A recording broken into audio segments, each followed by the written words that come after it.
శుక్లాంబరధరం విష్ణుం శశివర్ణం చతుర్భుజం ప్రసన్నవదనం ధ్యాయేత్ సర్వవిఘ్నోపశాంతయేత్.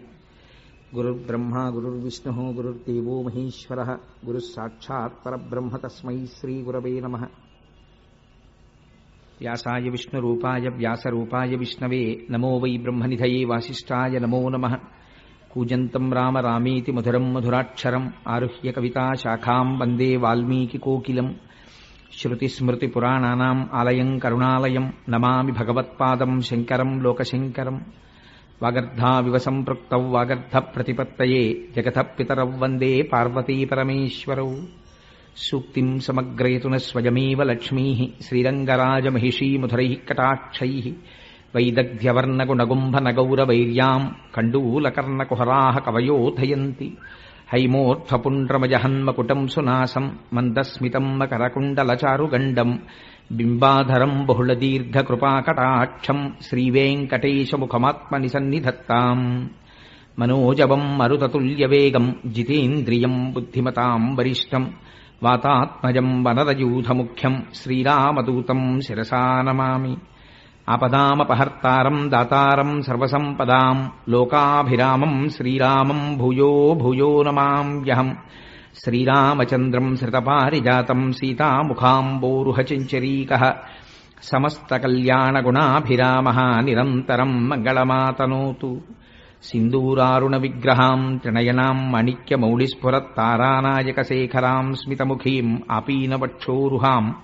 పాణిభ్యాం అళిపూర్ణరత్నచషకం రక్తోత్పలం బిభ్రతీం సౌమ్యాం రత్నఘటస్థరక్తచరణాం ధ్యాయేత్ పరేదంబికాం. జయతు జయతు దేవో దేవకీనందనోయం జయతు జయతు కృష్ణో వృష్ణివంశప్రదీపః. జయతు జయతు మేఘశ్యామలకోమలాంగో జయతు జయతు పృథ్వీభరనాశో ముకుందః. నారాయణం నమస్కృత్య నరం చైవ నరోత్తమం దేవీం సరస్వతీం వ్యాసం తతో జయముదీరయేత్. హరి ఓం. పరమేశ్వర స్వరూపమైన సభకి నమస్కారం. భగవంతుని యొక్క అనుగ్రహం చాలా ఆశ్చర్యకరంగా ఉంటుంది. ఎందుచేత అంటే కృష్ణ భగవానుడు అరణ్యంలో ఎందుకూ పనికి రాకుండా పడిపోయినటువంటి ఒక ఎండు పుల్లని తీసుకుని తన నోటి దగ్గర పెట్టి మురళిగా దాన్ని వాయించి దాని జన్మకి సార్థకత వహించాడు. అలా ఎందుకూ పనికిరానిటువంటి నన్ను స్వీకరించి స్వామి నా చేత భాగవతం చెప్పించాలి అని నిర్ణయం చేశాడు. నా జన్మ సాఫల్యం చెందింది అనడానికి నాకింతకన్నా ఆనందదాయకమైన విషయం ఏముంటుంది? ఎందుచేత నేను ఈ మాట అంటున్నానంటే మిగిలినటువంటి పురాణములు వేరు, భాగవతం ఒక్కటి ఒక ఎత్తు.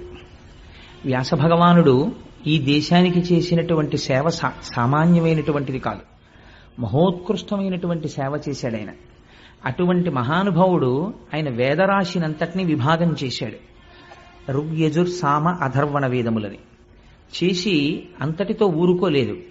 అల్పాయుర్దాయం కలిగి అనారోగ్యంతో ఉంటూ బుద్ధి ఎప్పుడూ కూడా అర్ధకామముల యందు మాత్రమే తగిలి ఉండేటటువంటి సామాన్యమైనటువంటి జనులు కలియుగంలో వేదాల్ని నాలుగింటిని చదవడం దుస్సాధ్యమనేటటువంటి బుద్ధి చేత వ్యాస భగవానుడు వేదరాశిని 4గా విభాగం చేశాడు. విభాగం చేసి మళ్ళీ వేదంలో పూర్వభాగం అంతా మనం ఆచరించవలసినటువంటి విధి విధానములను గురించి, మనం ఆచరించినటువంటి విధి విధానముల వలన మనము పొందేటటువంటి ఇహలౌకిక పారలౌకిక సౌఖ్యములను గూర్చి వివరణ చేస్తుంది. ఉత్తర భాగం అంతా కూడా మళ్లీ మనం ఒక అమ్మ కడుపులో ప్రవేశించవలసినటువంటి అవసరం లేకుండా ఇదే తుట్ట జన్మ చేసుకోవడం కోసమని ఏ జ్ఞాన సముపార్జన చేయడం చేత జ్ఞానాత్ కేవల కైవల్యం, ఆ జ్ఞానము చేత మాత్రమే కైవల్యం లభిస్తుంది. అందుచేత పునరావృత్తి రహిత శాశ్వత శివ సాయుధ్య సిద్ధి కొరకు ఏ జ్ఞానమును మనం పొందాలో అటువంటి జ్ఞానాన్ని వేదము యొక్క ఉత్తర భాగము ప్రతిపాదన చేస్తుంది. ఆయన తన శిష్యుడైనటువంటి జైమిని చేత వేదమునకు పూర్వభాగమైనటువంటి కర్మకి సంబంధించినటువంటి విషయాలన్నిటికీ వ్యాఖ్యానం చేయించాడు. దాన్ని పూర్వమీమాంస అంటారు. ఉత్తర భాగం అంతా జ్ఞానమునకు సంబంధించినది. ఆయనే స్వయంగా బ్రహ్మసూత్రములను రచించారు. దాన్ని జైమిని రచించినది పూర్వమీమాంస, ఈయన రచించినది బ్రహ్మసూత్రములు లేదా ఉత్తరమీమాంస అంటారు. మళ్ళీ 18 పురాణములకు కర్త అయ్యాడు ఆయన. 18 పురాణములను రచించాడు. పురాణం రచించడం అంటే ఆయన ఏదో పురాణం చెప్తున్నాడు రా అంటారు. అంత తేలిక కాదు. సర్గశ్చ ప్రతిసర్గశ్చ వంశో మన్వంతరాణిచ అని వంశాలు చరితం చేయవా పురాణం పంచలక్షణం. పురాణమునకు 5 లక్షణములు ఉండాలి. సర్గ ప్రతిసర్గ అని విభాగం ఉండాలి. గొప్ప గొప్ప వంశములను గురించి ప్రస్తావన చెయ్యాలి. వంశో మన్వంతరాణిచ అనేక మన్వంతరములలో జరిగినటువంటి విశేషాల్ని చెప్పాలి. అది భగవత్ సంబంధంగా దాన్ని ప్రతిపాదన చెయ్యగలిగినటువంటి శక్తి ఉండాలి. అటువంటి వాడు తప్ప పురాణాన్ని చెప్పలేడు. అటువంటి పురాణాల్ని రచించినటువంటి మహానుభావుడు వేదవ్యాసుడు ఆయన 18 పురాణములను రచన చేశాడు. అందులో మనకి జ్ఞాపకం ఉండడం కోసమని ఒక తేలిక సూత్రాన్ని ఒకదాన్ని పెద్దలు ప్రతిపాదన చేస్తూ ఉంటారు. మద్వయం బద్వయం చైవ భ్రత్రయం వ చతుష్టయం అనాపలింగ కోష్కాని పురాణాన్ని పృథక్ పృథక్ అని. మద్వయం అంటే మకారంతో 2 పురాణాలు ఉంటాయి. ఒకటి మార్కండేయ పురాణము, రెండవది మత్స్య పురాణము. మద్వయం బద్వయం చైవ బా మీద 2 ఉంటాయి, భాగవతము భవిష్య పురాణము. మద్వయం బద్వయం చైవ భ్రత్రయం బ్రా మీద 3 ఉంటాయి. అవి బ్రహ్మపురాణము, బ్రహ్మాండ పురాణము, బ్రహ్మ వైవర్త పురాణము. భ్రత్రయం చైవ వచతుష్టయం వకారం మీద 4 ఉంటాయి. అవి వరాహ పురాణము, విష్ణు పురాణము, వామన పురాణము, వాయు పురాణము. అందుకని 4 పురాణాలు. వచతుష్టయం అనాపలింగ కూస్కాని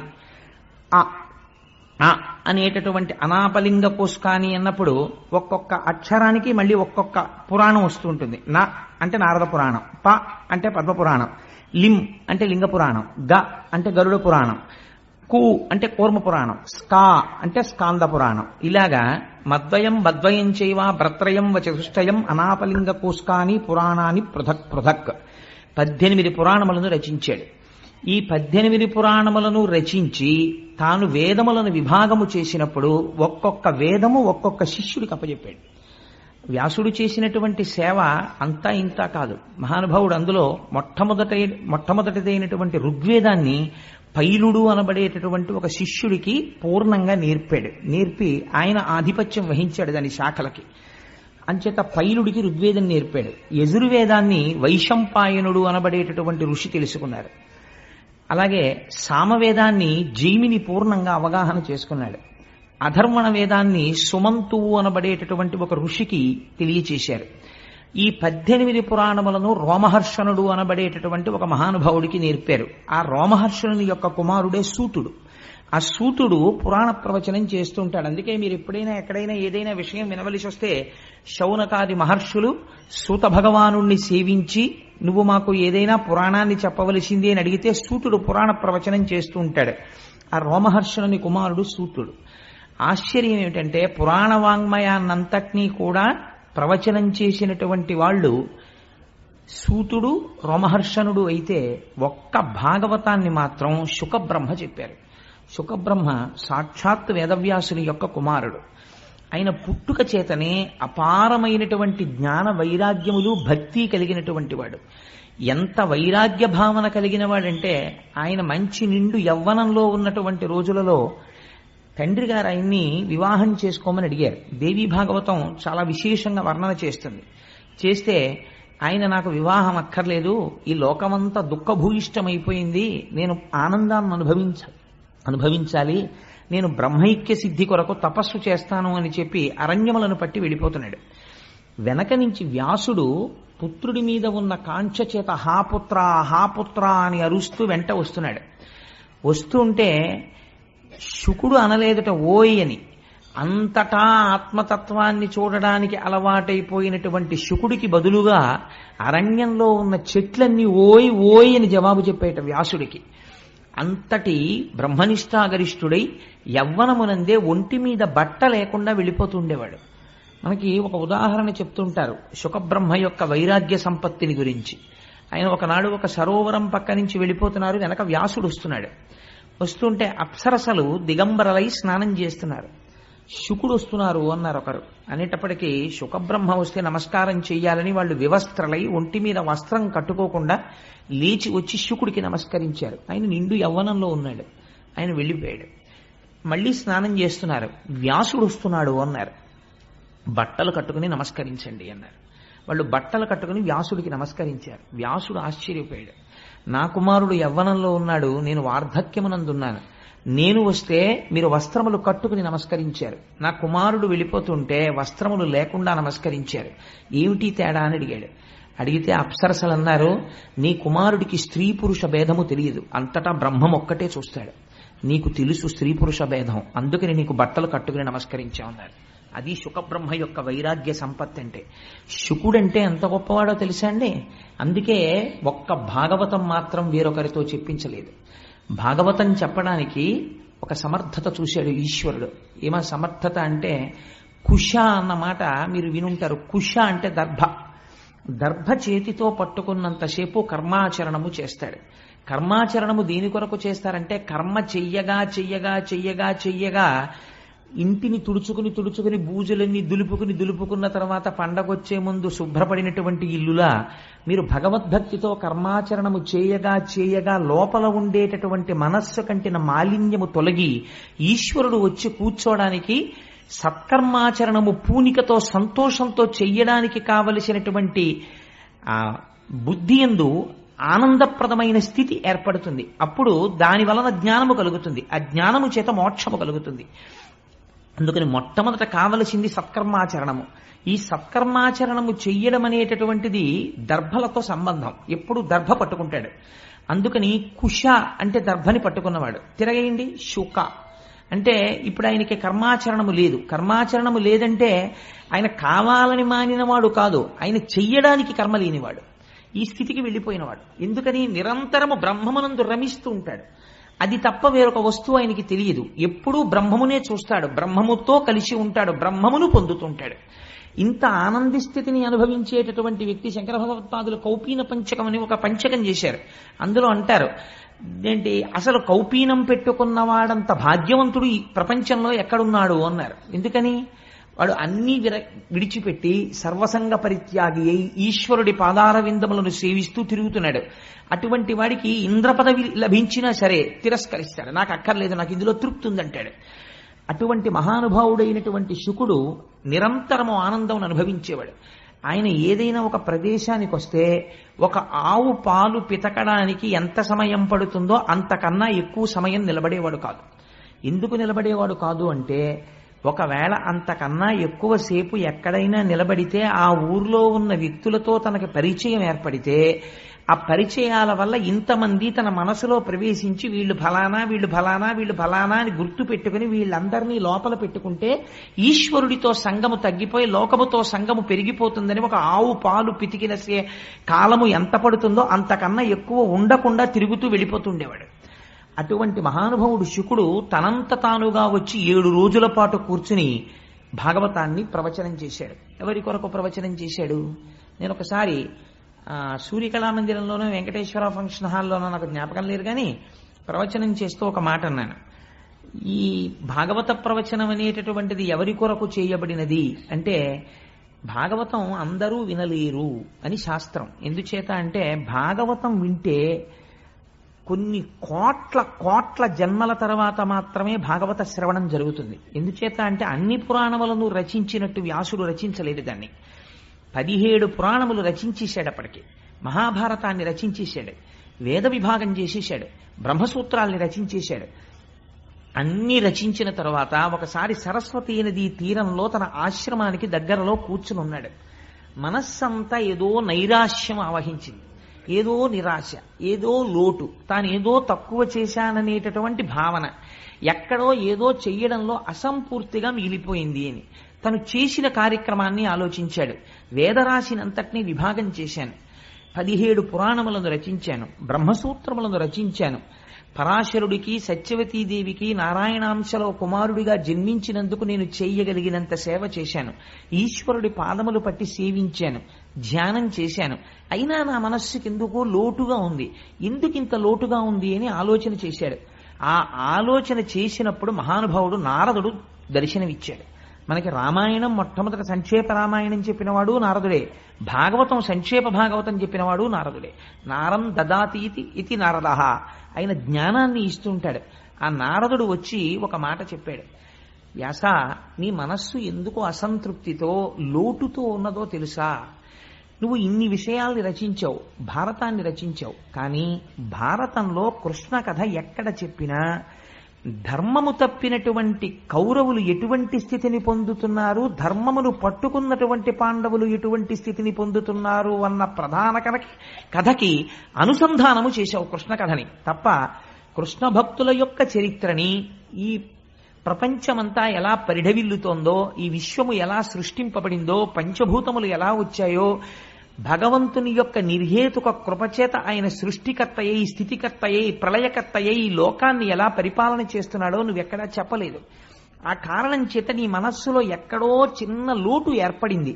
ఇది పూర్తి చేయడానికి నువ్వు భాగవత రచన చెయ్యి అని ప్రబోధం చేశాడు.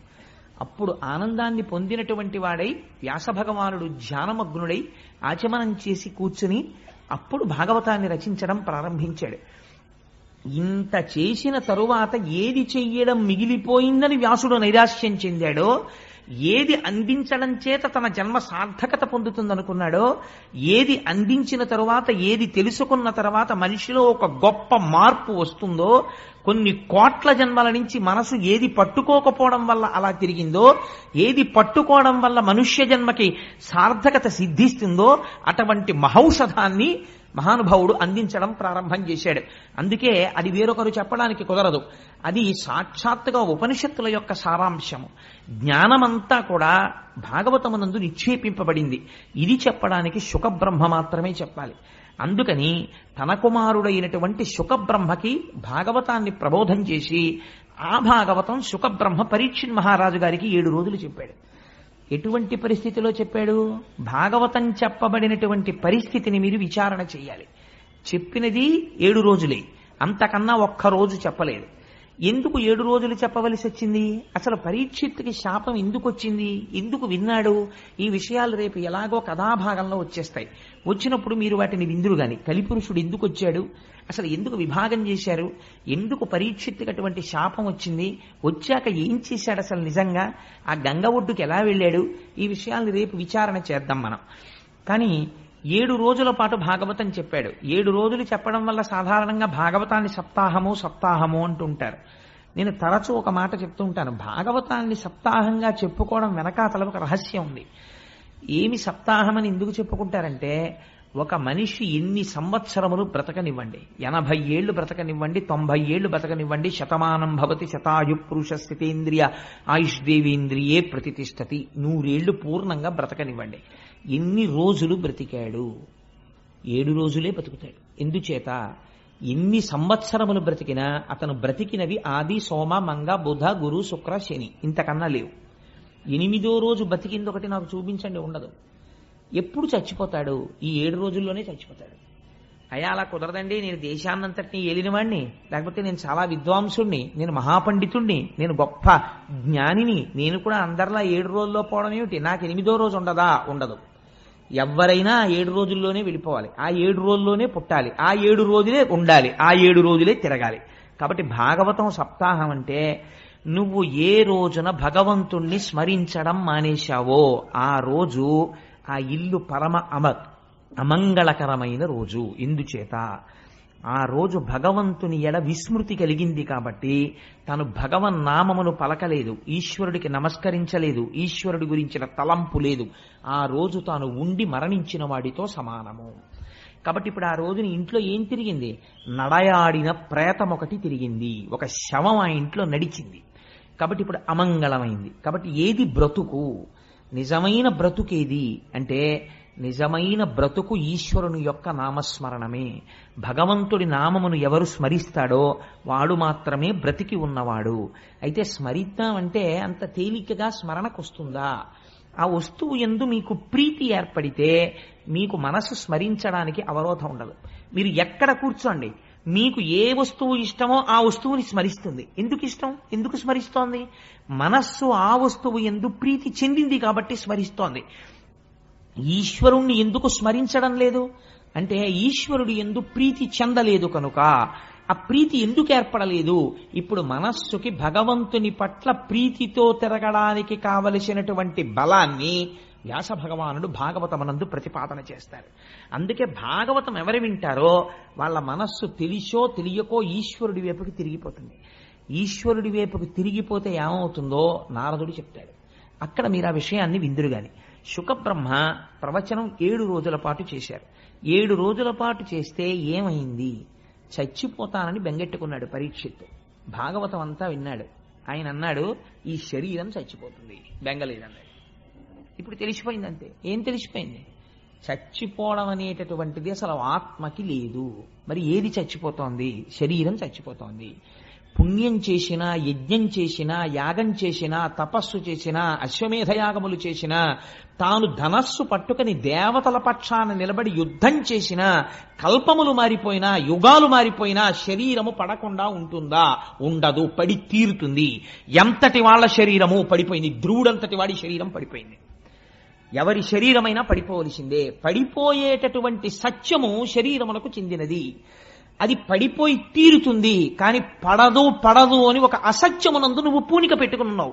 ఇది పడదు. ఈ భ్రాంతి చేత లోకమునందు సంగము కలిగి చేయకూడని పనులన్నింటికీ చెయ్యడానికి ఆది ఎక్కడ పడింది అంటే ఇది ఉండిపోతుందన్న భ్రాంతి.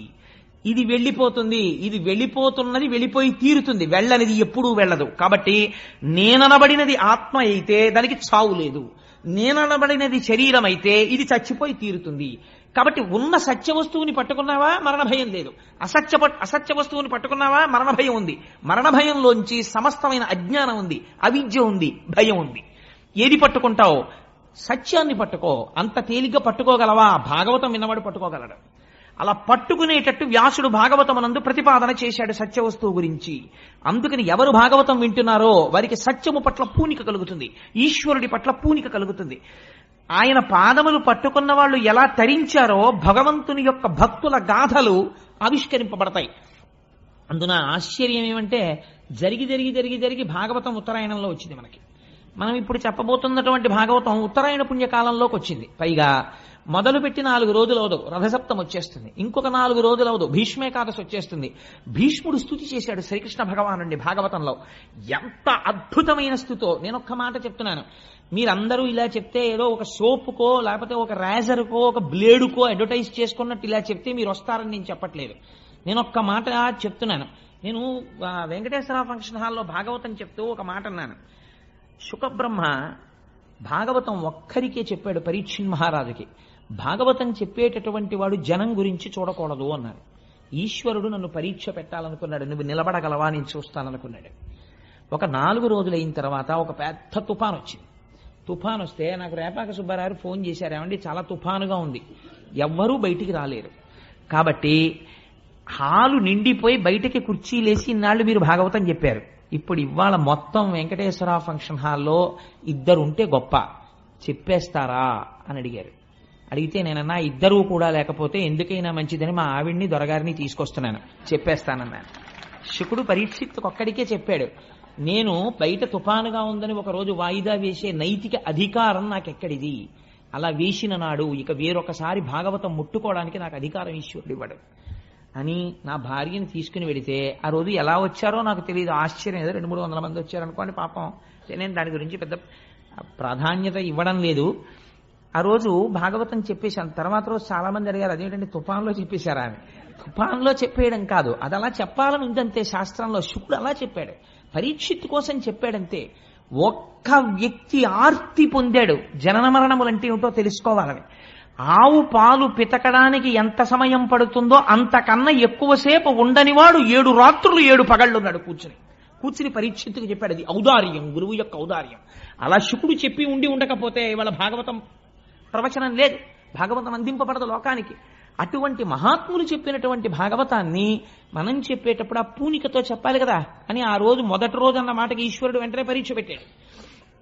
సరే, అందుచేత నేను ఈ విషయాన్ని ఎందుకు ప్రస్తావన చేయవలసి వచ్చింది అంటే 7 రోజులు విన్నటువంటి పరీక్షిత్ ఏం తెలుసుకున్నాడు? 7 రోజులు విన్న పరీక్షిత్తుకి మరణము రాకుండా పోలేదు. గుర్తుపెట్టుకోండి, భాగవతం విన్న తర్వాత మరణం రాకుండా ఏం పోలేదు. పరీక్షిత్తుకు మరణం వచ్చింది, కానీ పరమధైర్యంతో మాట అన్నాడు 7 రోజులు పోయిన తర్వాత. మరణం దేనికి వస్తోంది? శరీరానికి. అది వచ్చి తీరుతుంది, నాకు ఇప్పుడు బెంగలేదు, రానివ్వండి మృత్యువుని, నేను ఆత్మగా నిలబడిపోతున్నాను అన్నాడు. ఈ శక్తి కొన్ని కోట్ల జన్మలలో లోపించడం వల్ల మనం అలా తిరుగుతూనే ఉన్నాం.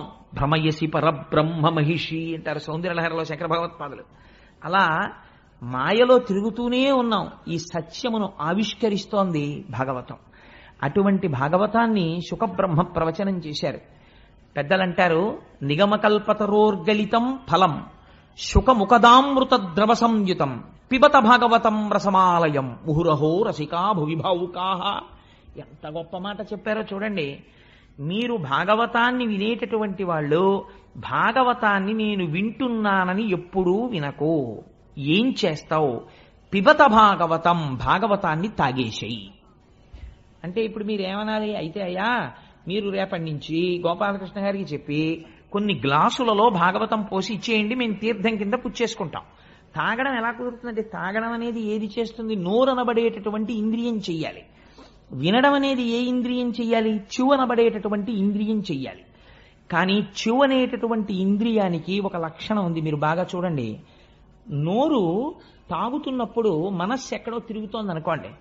ఉదాహరణకి నా భార్య నాకు ఒక గ్లాసుడు పాలు తీసుకొచ్చి, ఏమండి ఇవి తాగి ఆఫీస్కి బయలుదేరండి అందనుకోండి. నేను ఆ పాలు తీసుకెళ్లి నోటి దగ్గర పెట్టగానే నా మనస్సు వెంటనే అమ్మో టైం అయిపోతుంది, ఆఫీస్కి వెళ్ళాలనో లేకపోతే ఎక్కడికి వెళ్ళాలనో ఆలోచన చేస్తోంది. కానీ నోరు మాత్రం ఈ పాలన్నిటినీ ఏం చేస్తుంది? పుచ్చుకుని ఎక్కడికి వెళ్ళాలో ఆ కడుపులోకి పంపించేస్తుంది. అది తాగేసేటప్పుడు గడగడ గడగడ గడగడ గడగడ గ్లాసులోదైపోయేంత వరకు తాగేస్తుంది తప్ప, నోరు తాగేటప్పుడు ఒకవేళ పాలల్లో ఒక గండుచీమ ఉందనుకోండి, గండుచీమ ఉంది నేను పుచ్చుకోనందు, నోరు పుచ్చేసుకుంటుంది. ఆ తర్వాత ఎప్పుడో గ్రహించి అయ్యో చీమ వచ్చేసిందని మనం బయటకు వదిలేస్తాం దాన్ని. అలా పిబత, నువ్వు ఇందులో తాగేయాలి. తాగేసే పదార్థంలో సాధారణంగా మీరు తీసి పారేసేది ఏమి ఉండదు. మీకు మామిడి పండు ఇచ్చాయా తినండి అన్నాం అనుకోండి, మీరు తినడం మొదలెడితే దాన్ని తొక్క బయటికి పారేయాలి, టెంక బయటికి పారేయాలి, ఏదో అంతా తినేసిన తర్వాత పీచు ఉంటే పీక్కుని బయట పారేయాలి తప్ప, మామిడి పండు రసం తీసుకొచ్చి ఒక గ్లాసులో పోసి తాగేయండి అన్నాను అనుకోండి. ఇప్పుడు అది ఏమిటండి? అది ఎసెన్స్. మొత్తం మామిడి పండు తాలూకా మొత్తం శక్తి ఆ గ్లాసులో ఉంది. ఇప్పుడు మీరు ఏమీ చెయ్యక్కర్లేదు. నాకు పళ్ళు లేవండి, నేను నవలలేనండి, పళ్ళల్లో పీచు దూరుతుందండి, ఏ కంప్లైంట్ మీరు చేయడానికి అవకాశం లేదు. గడగడ గడగడ గడగడ తాగేయడమే. అలా త్రాగగలవా భాగవతాన్ని? అయితే కూర్చో సభలో. పిబత భాగవతం రసమాలయం. ఇది ఏమిటో తెలుసా? భాగవతం అంటే రసమాలయం, రసోవై సహా. దీని ఎందున్నవాడు భగవానుడొక్కడే. ఇది కేవలము భగవంతుడే. శబ్దరూపముగా వస్తున్నది భగవంతుడు వస్తున్నాడు. దాన్ని నువ్వు చెవులతో పట్టి తాగేసేయి. విడిచిపెట్టావా జారి కింద పడిపోతుంది. అందుకని త్రాగేసేయి. పిబత భాగవతం రసమాలయం. ఏమిటండి దాని గొప్పతనం అంతలా మేము తాగేయడానికి అంటావేమో. నిగమకల్ప తరోర్గలితం ఫలం. నిగమములు అంటే వేదములు. వేదములనబడేటటువంటి కల్పవృక్షం ఒకటి ఉన్నది. ఈ వేదములను సేవించడం చేత మీకు కావలసినటువంటి సమస్తమైన కోర్కెలను మీరు తీర్చుకోగలరు. అటువంటి వేదములనబడేటటువంటి కల్పవృక్షముల యొక్క శాఖల చిట్ట చివర పండు పండింది. వేదముల యొక్క చివర ఏముంటాయి? ఉపనిషత్తులు ఉంటాయి. ఉపనిషత్తులు జ్ఞానమును ప్రబోధం చేస్తాయి. ఉపనిషత్తులనబడేటటువంటి జ్ఞానమును బోధించేటటువంటి వేదముల యొక్క చివర ఉన్నటువంటి శాఖల చివరి భాగమునందు పండినటువంటి పండు ఉపనిషత్తుల చేత ప్రతిపాదింపబడిన పరబ్రహ్మము యొక్క స్వరూపము. ఈ పరబ్రహ్మ స్వరూపము ఇవాళ పండుగా పండింది. ఈ పండునేం చేసింది? బాగా పండిందా లేదా మనం ముట్టి చూస్తాం. అదే ఒక చిలక కొట్టింది అనుకోండి, చిలక కొట్టుడురా బాగుంటుంది రుచిగానని తినేస్తాం. దీన్ని చిలక కొట్టింది, చిలక ఎంగిలి చేసింది. ఎవరా చిలక? శుకబ్రహ్మ. శుకుడు తన నోటి ద్వారా ప్రవచనం చేశాడు. దేని మీద ఆపేక్ష లేనటువంటి ఒక మహాపురుషుడు ప్రవచనం చేశాడు. అటువంటి శుకబ్రహ్మ నోట్లోంచి వచ్చింది. అందుకని నిగమకల్పతరోర్గలితం ఫలం శుకముఖదామృత ద్రవ సంయుతం పిబత భాగవతం. ఆ భాగవతాన్ని తాగిసే. రసమాలయం, ఇది ఈశ్వరుడితో నిండిపోయింది. రసమాలయం ముహురహో రసికా భువి భావుకాహ. భూమి యందు నువ్వు భావుకుడు అయితే నువ్వు చేయవలసినటువంటి ప్రధాన కర్తవ్యం ఇదే, భాగవతాన్ని తాగేసేయి. అందుకని అంత గొప్ప భాగవతం ఈ భాగవతము. ఇటువంటి భాగవతాన్ని సంస్కృతంలో మహానుభావుడు 12 స్కందములలో ప్రవచనం చేశాడు వ్యాసుడు. చేస్తే మన అదృష్టం ఏమిటో తెలుసా అండి? దాన్ని ఆంధ్రీకరించినటువంటి మహానుభావుడు పోతనామాచ్యుల వారు. పోతన గారంటే నాకు ఎంత ప్రీతో ఎంత భక్తో. అంటే మీలో ఎవరికన్నా గొప్పవాణ్ణి కాదు ఆ విషయంలో, మీ అందరికీ పోతన గారంటే మహాభక్తి. అయితే పోతన గారిలో మీరు గమనించవలసినటువంటి విషయం ఒకటి ఉంది. మనకి ముగ్గురు రాజులు ఉన్నారండి. ఒకరు త్యాగరాజు, ఒకరు పోతరాజు, ఒకరు గోపరాజు. వీళ్ళు ముగ్గురి పేర్లలో రాసరికం ఉంది. వీళ్ళు ముగ్గురు భగవంతుణ్ణి సేవించారు. సేవించి మాకు ఈ దిక్కుమాల రాచరికం అక్కర్లేదని తీసి అవతల పారేశారు.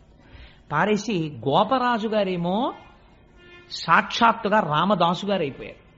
త్యాగరాజు గారేమో త్యాగయ్య అయిపోయారు. పోతరాజు గారేమో పోతన్న అయిపోయారు. ముగ్గురు రాచరికాల్ని తీసి అవతల పారేసి ఈశ్వరుడి పాదముల దగ్గర దాస్యమును అభిలషించారు. వీళ్ళు ముగ్గురు జగత్తుని ఏలి భక్తిని పంచిపెట్టేశారు. ఆ పోతన గారు ఆయన జీవించింది కేవలం కొద్ది భూమి ఉండేది.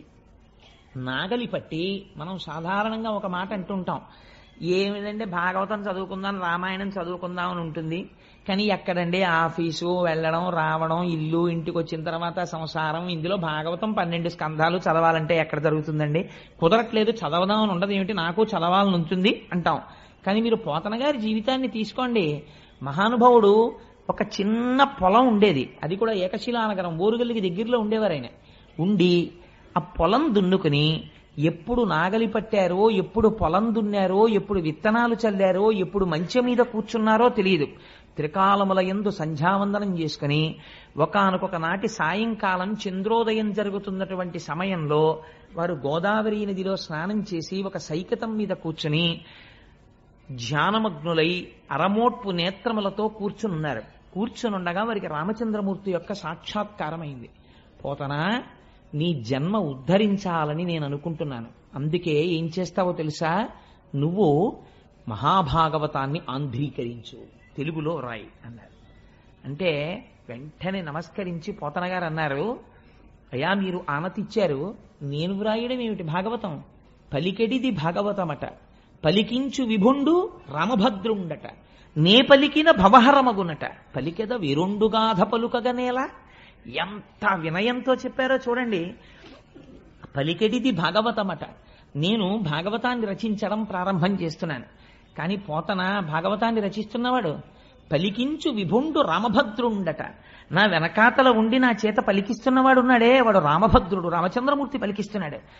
ఏం నీతోనే ఎందుకు పలికిస్తున్నాడు? నే పలికిన భవహరమగునట. ఎన్ని కోట్ల జన్మలు దారి తప్పి తిరిగావో అంత తొందరగా పోతుందా నీ పాపం? ఆ పాపం పోగొట్టడానికి నీతో భాగవతం రచింపచేస్తున్నాను. నే పలికిన భవహరమగునట, పలికెద విరుండు గాథ పలుకగనేలా. ఇంకొక గాథ నేను ఎందుకు పలకాలి? నా చేత ఈశ్వరుడు ఏది పలికిస్తున్నాడో అదే నేను పలుకుతాను. ఇందులో ఒక గమ్మత్తుందండి. ఈ మాట చెప్పి పోతన గారు వెంటనే అన్నారు, చేతులారంగ శివుని పూజింపడేని, నోరు నొవ్వంగ హరికీర్తి నుడువడేని, దయయు సత్యంబు లోనుగా తలపడేని, కలుగనీటికి తల్లుల కడుపు చేటు అన్నాడు. ఎంత గొప్ప మాట చూడండి. చేతులారంగ శివుని పూజింపడేని, పరమశివుణ్ణి పూజించి తీరాలి. ఏమండి, శ్రీ మహావిష్ణువుని పూజించకూడదా? పలికించు విభుండు రామభద్రుండట అన్నారు కదా, ఏం రామచంద్రమూర్తిని పూజించకూడదా? కృష్ణుణ్ణి పూజించకూడదా? శివుణ్ణి పూజించమని పోతన గారు ఎందుకు చెప్పారు అంటే, పరమశివుణ్ణి మనం లింగ రూపంలో ఆరాధన చేస్తాం. లింగ రూపానికి కాళ్ళు చేతులు ఉన్నాయా? మీరు ఒకసారి ఆలోచన చేయండి.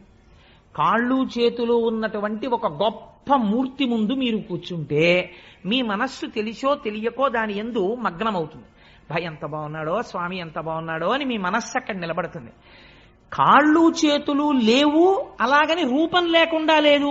రూపము ఉంది, రూపము లేదు. లింగానికి కాళ్ళు చేతులు ఎక్కడున్నాయి? కాళ్ళు చేతులు లేవు. పోనీ అసలు రూపం లేదంటావా? ఏదో ఒక రూపం ఉంది శివలింగానికి. కాబట్టి ఇప్పుడు ఏమైంది? రూపము లేదు, రూపమున్నది. అరూపరూపి. అరూపరూపి అయినటువంటి లింగమును ఆరాధన చెయ్యాలంటే మీరు సాధన యందు ఒక మెట్టు పైకెక్కిన వారై ఉండాలి. లేకపోతే మీరు అక్కడ నిలబడలేరు. లింగం ముందు కూర్చుని పూజ చేయడం కష్టం, మీ మనస్సు నిలబడదు. ఏముంటుంది ఇందులో అని నేను నీళ్లు పోయానండి, దాని మీద పాలు ఎందుకు పోయడం, దాని మీద పెరుగు ఎందుకు పోయడం, దానికి ఏమైనా కాళ్ళున్నాయా చేతులున్నాయా, ఏమిటి పోయినా, అసలు దీనికి ముఖం ఎటుందండి అని అడిగాడు ఒక ఆయన. శివలింగం దగ్గరికి వెళ్ళి మీరు ఏమంటే దీని ముఖం ఎటు అని అడిగారు అనుకోండి, వెంటనే పెద్ద ఆయన అన్నాడు, అన్ని వేపుల ముఖం, నువ్వెటు విభూతి ఎట్టి బొట్టెడితే అటు ముఖం. అయితే శివలింగానికి 4 పక్కలా కూర్చుని నలుగురు 4 పక్కలా విభూతి ఎట్టి బొట్టెడితే 4 పక్కలా ముఖం ఉంది. సరే, పైన ఒక ఆయన గంధం రాసి బొట్టెడితే పైన ఒక ముఖం ఉంది. సజ్జోజాత అఘోర తత్పురుష వామదేవ ఈశానములన్న 5 ముఖాలతో ఉన్నాడు. అంటే ఈశ్వరుడు అంతటా చూస్తున్నాడు. ఈ భావనతో నువ్వు లింగమును అర్చన చేస్తున్నావంటే నీకు లోకమంతా లింగస్వరూపంగా కనపడడం ప్రారంభమైపోయింది. ఉదయగ్రామము పనవట్టము అభిషేక ప్రవాహంబు వార్ధి ధరీధాంతము ధూపధూమము జలదీప ప్రభారాశి కౌముది తారానివహంబులద్భుత సుమంబులుగా తమోదూత సఖ్యదమై సీత గభస్తిబింబ శివలింగం బొప్పే ప్రాచీదిశన్ అంటాడు ధూర్జటి కళహస్తీశ్వర మహాత్యంలో. నాకు అంతటా శివలింగమే కనపడుతోందంటాడు. నీ రూపంబు తలంపగా తుది మొదల్నేగాన నీవైన చోరారాయమ్మని అంచు చెప్పవు వృధారంభంబులింకేటికెన్ పాలన్ముంచుము నిటముంచుమిక నిన్నే నమ్మినాడంజుమి శ్రీరామార్చిత పాద పద్మజుగళా శ్రీకాళహస్తీశ్వర అంటాడు. నిన్ను చూడాలి అంటే లోకమంతటా నిండిపోయి ఉన్నావు, నేను ఎలా చూడగలను? నాకు చేత కావట్లేదు. నువ్వే వచ్చి నాకు చెప్పి నా చేత చూడడం ఎలాగో నేను చూసి ధన్యుడనయ్యేటట్టు నువ్వు చెయ్యాలి తండ్రి అంటాడు. అటువంటి లింగ పూజ ప్రయత్నపూర్వకంగా చేసి తీరాలి ఉదయకాలమునందు. అందుచేత చేతులారంగ శివుని పూజింపడేని. మేము శివ పూజ చేస్తామండి, మేము శైవులమండి, కాబట్టి మేము విష్ణువుని పూజించమండి, మేము విష్ణునామం చెప్పమండి అని అనకూడదు. నోరు నవ్వంగా ఎలా కీర్తించాలట. నీ కొడుక్కి ఒక ర్యాంక్ వస్తే కనపడ్డవాడికి కనపడని వాడికి అందరికీ వెళ్ళి చెప్పుకుంటావే. నువ్వు జీవితంలో ఇంత విషయం సాధిస్తే అయిన వాడికి కానివాడికి పిలిచి దగ్గర కూర్చోబెట్టుకుని చెప్తుంటావే. అటువంటిది నీ లోకమునంతటినీ రక్షించి ఇన్ని అవతారములెత్తి అజాయమానో బహుధా విజాయతేని రూపము తీసుకోవలసినటువంటి అవసరము లేనివాడు మన కొరకని ఒక రూపమును తీసుకుని రాక్షస సంహారము చేసి మనను రక్షించినటువంటి మహాపురుషుడైనటువంటి పరమాత్మ యొక్క గుణగణములను వర్ణించడానికి నీ నోరు నొప్పి పెట్టేటట్టుగా నువ్వు వర్ణించని నాడు నీ నోరు ఒక నోరా ఢమఢమధ్వనితోటి ఢక్కగాక. అది ఢమఢమధ్వని చేసేటటువంటి ఢక్క అంతే. అటువంటిది నోరు నొవ్వంగ హరికీర్తి నుడువడేని. శివకేశవులయందు భేదమును పాటించకుండా విష్ణువు గురించి చెప్పవలసి వచ్చినప్పుడు పొంగిపోయి చెప్పగలగాలి. ఆరాధన చేసినప్పుడు పొంగిపోతూ అభిషేకం చేసి పూజించగలగాలి. దయయు సత్యంబు లోనుగా తలపడేని. ఎంత గొప్ప మాట వేశారో చూడండి. సత్యం అంటే ఏమిటండి? మారనిది సత్యము, మారేది ధర్మము. ధర్మము క్షణక్షణం మారిపోతుంది. ఇప్పుడు నేను ఏ ధర్మంలో ఉన్నాను? ప్రవచనం చేసే ధర్మంలో ఉన్నాను. కాశ్యపాగి నేను కిందకి దిగిపోతాను, అయ్యప్ప స్వామి వారి దర్శనానికి ఎడతాను. అప్పుడు నేనే ధర్మంలో ఉంటాను? భాగవత ధర్మంలో ఉంటాను. రెండు చేతులు కైమోడ్చి స్వామి ముందు నమస్కరిస్తూ నిలబడతాను. అంతేగాని అక్కడ కూడా అయ్యప్ప స్వామి వారికి నేనేదో చెప్తానని చెప్పను కదా. ధర్మం మారిపోయింది. అందుకని తండ్రి ముందు కెడితే కొడుకు ధర్మం, భార్య ముందు కెడితే భర్తృ ధర్మం. ఒక్కొక్కప్పుడు ఒక్కొక్క ధర్మం. ధర్మం మారుతుంది, సత్యమో మారదు. మారనిది సత్యము. మారని సత్యమును ఆధారము చేసుకుని ధర్మం మారుతుంటుంది. ఇటువంటి మారని సత్యము ఏది ఉందో అది ఈశ్వరుడు. ఆ ఈశ్వరుణ్ణి లోపల అసలు ఎప్పుడూ తలుచుకోలేదు. ఈ లోకమంతా ఎవడిలో పుట్టింది, ఎవడిలో పెరుగుతోంది, ఎవ్వడు సృజించు ప్రాణుల ఎవ్వడు సృష్టి, ఎవ్వడు త్రుంచు పెంచు, ఎవ్వడు అనంతుండెవ్వడు విభుడెవ్వడు ఈ విధమున మనుచు బెనుచు హేవారతుడై ఎవడు సృష్టిస్తున్నాడు, ఎవడు పెంచుతున్నాడు, ఎవడు పెద్దది చేస్తున్నాడు, ఎవడు తుంచేస్తున్నాడు, ఎవరు ఈ ప్రాణులన్నింటినీ కాపాడుతున్నాడు, ఎందుకు ఈ అండాండ పిండాండ బ్రహ్మాండములన్నీ తిరుగుతున్నాయి అని ఒకనాడు ఈశ్వరుడు గురించి ఆలోచిస్తే అది సత్యము. ఆ సత్యమును గురించి ఆలోచిస్తే అంతటా ఉన్నది పరమాత్మయే. కావ్యకంఠ గణపతి మునికి ఉమాదేవి ఎక్కడ సాక్షాత్కరించిందో మీకు తెలుసా? ఉమాదేవిని కావ్యకంఠ గణపతి ముని ఎక్కడ చూశారో తెలుసా అండి?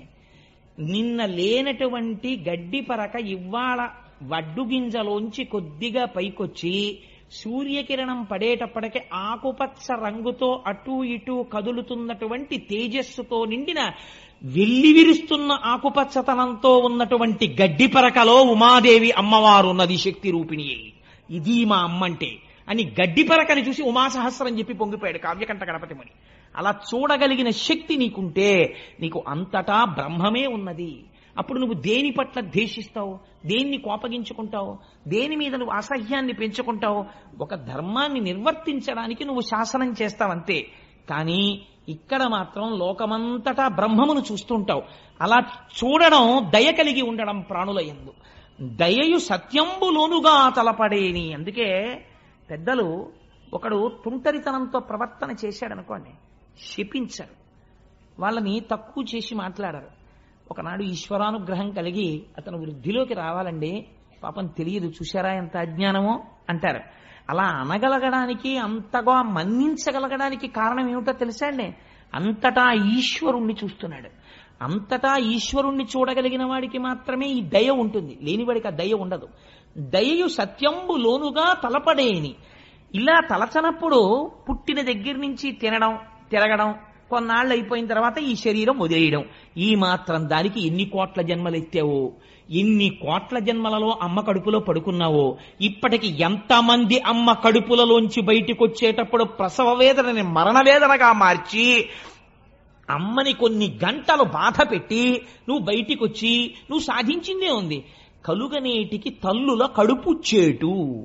అస్తమానం వెళ్ళి ఆ తల్లి కడుపులో కూర్చుని ఆ తల్లిని బాధ పెట్టడం తప్ప నువ్వు పుట్టి ప్రయోజనం ఏమిట్రా అని అడిగారు పోతన గారు.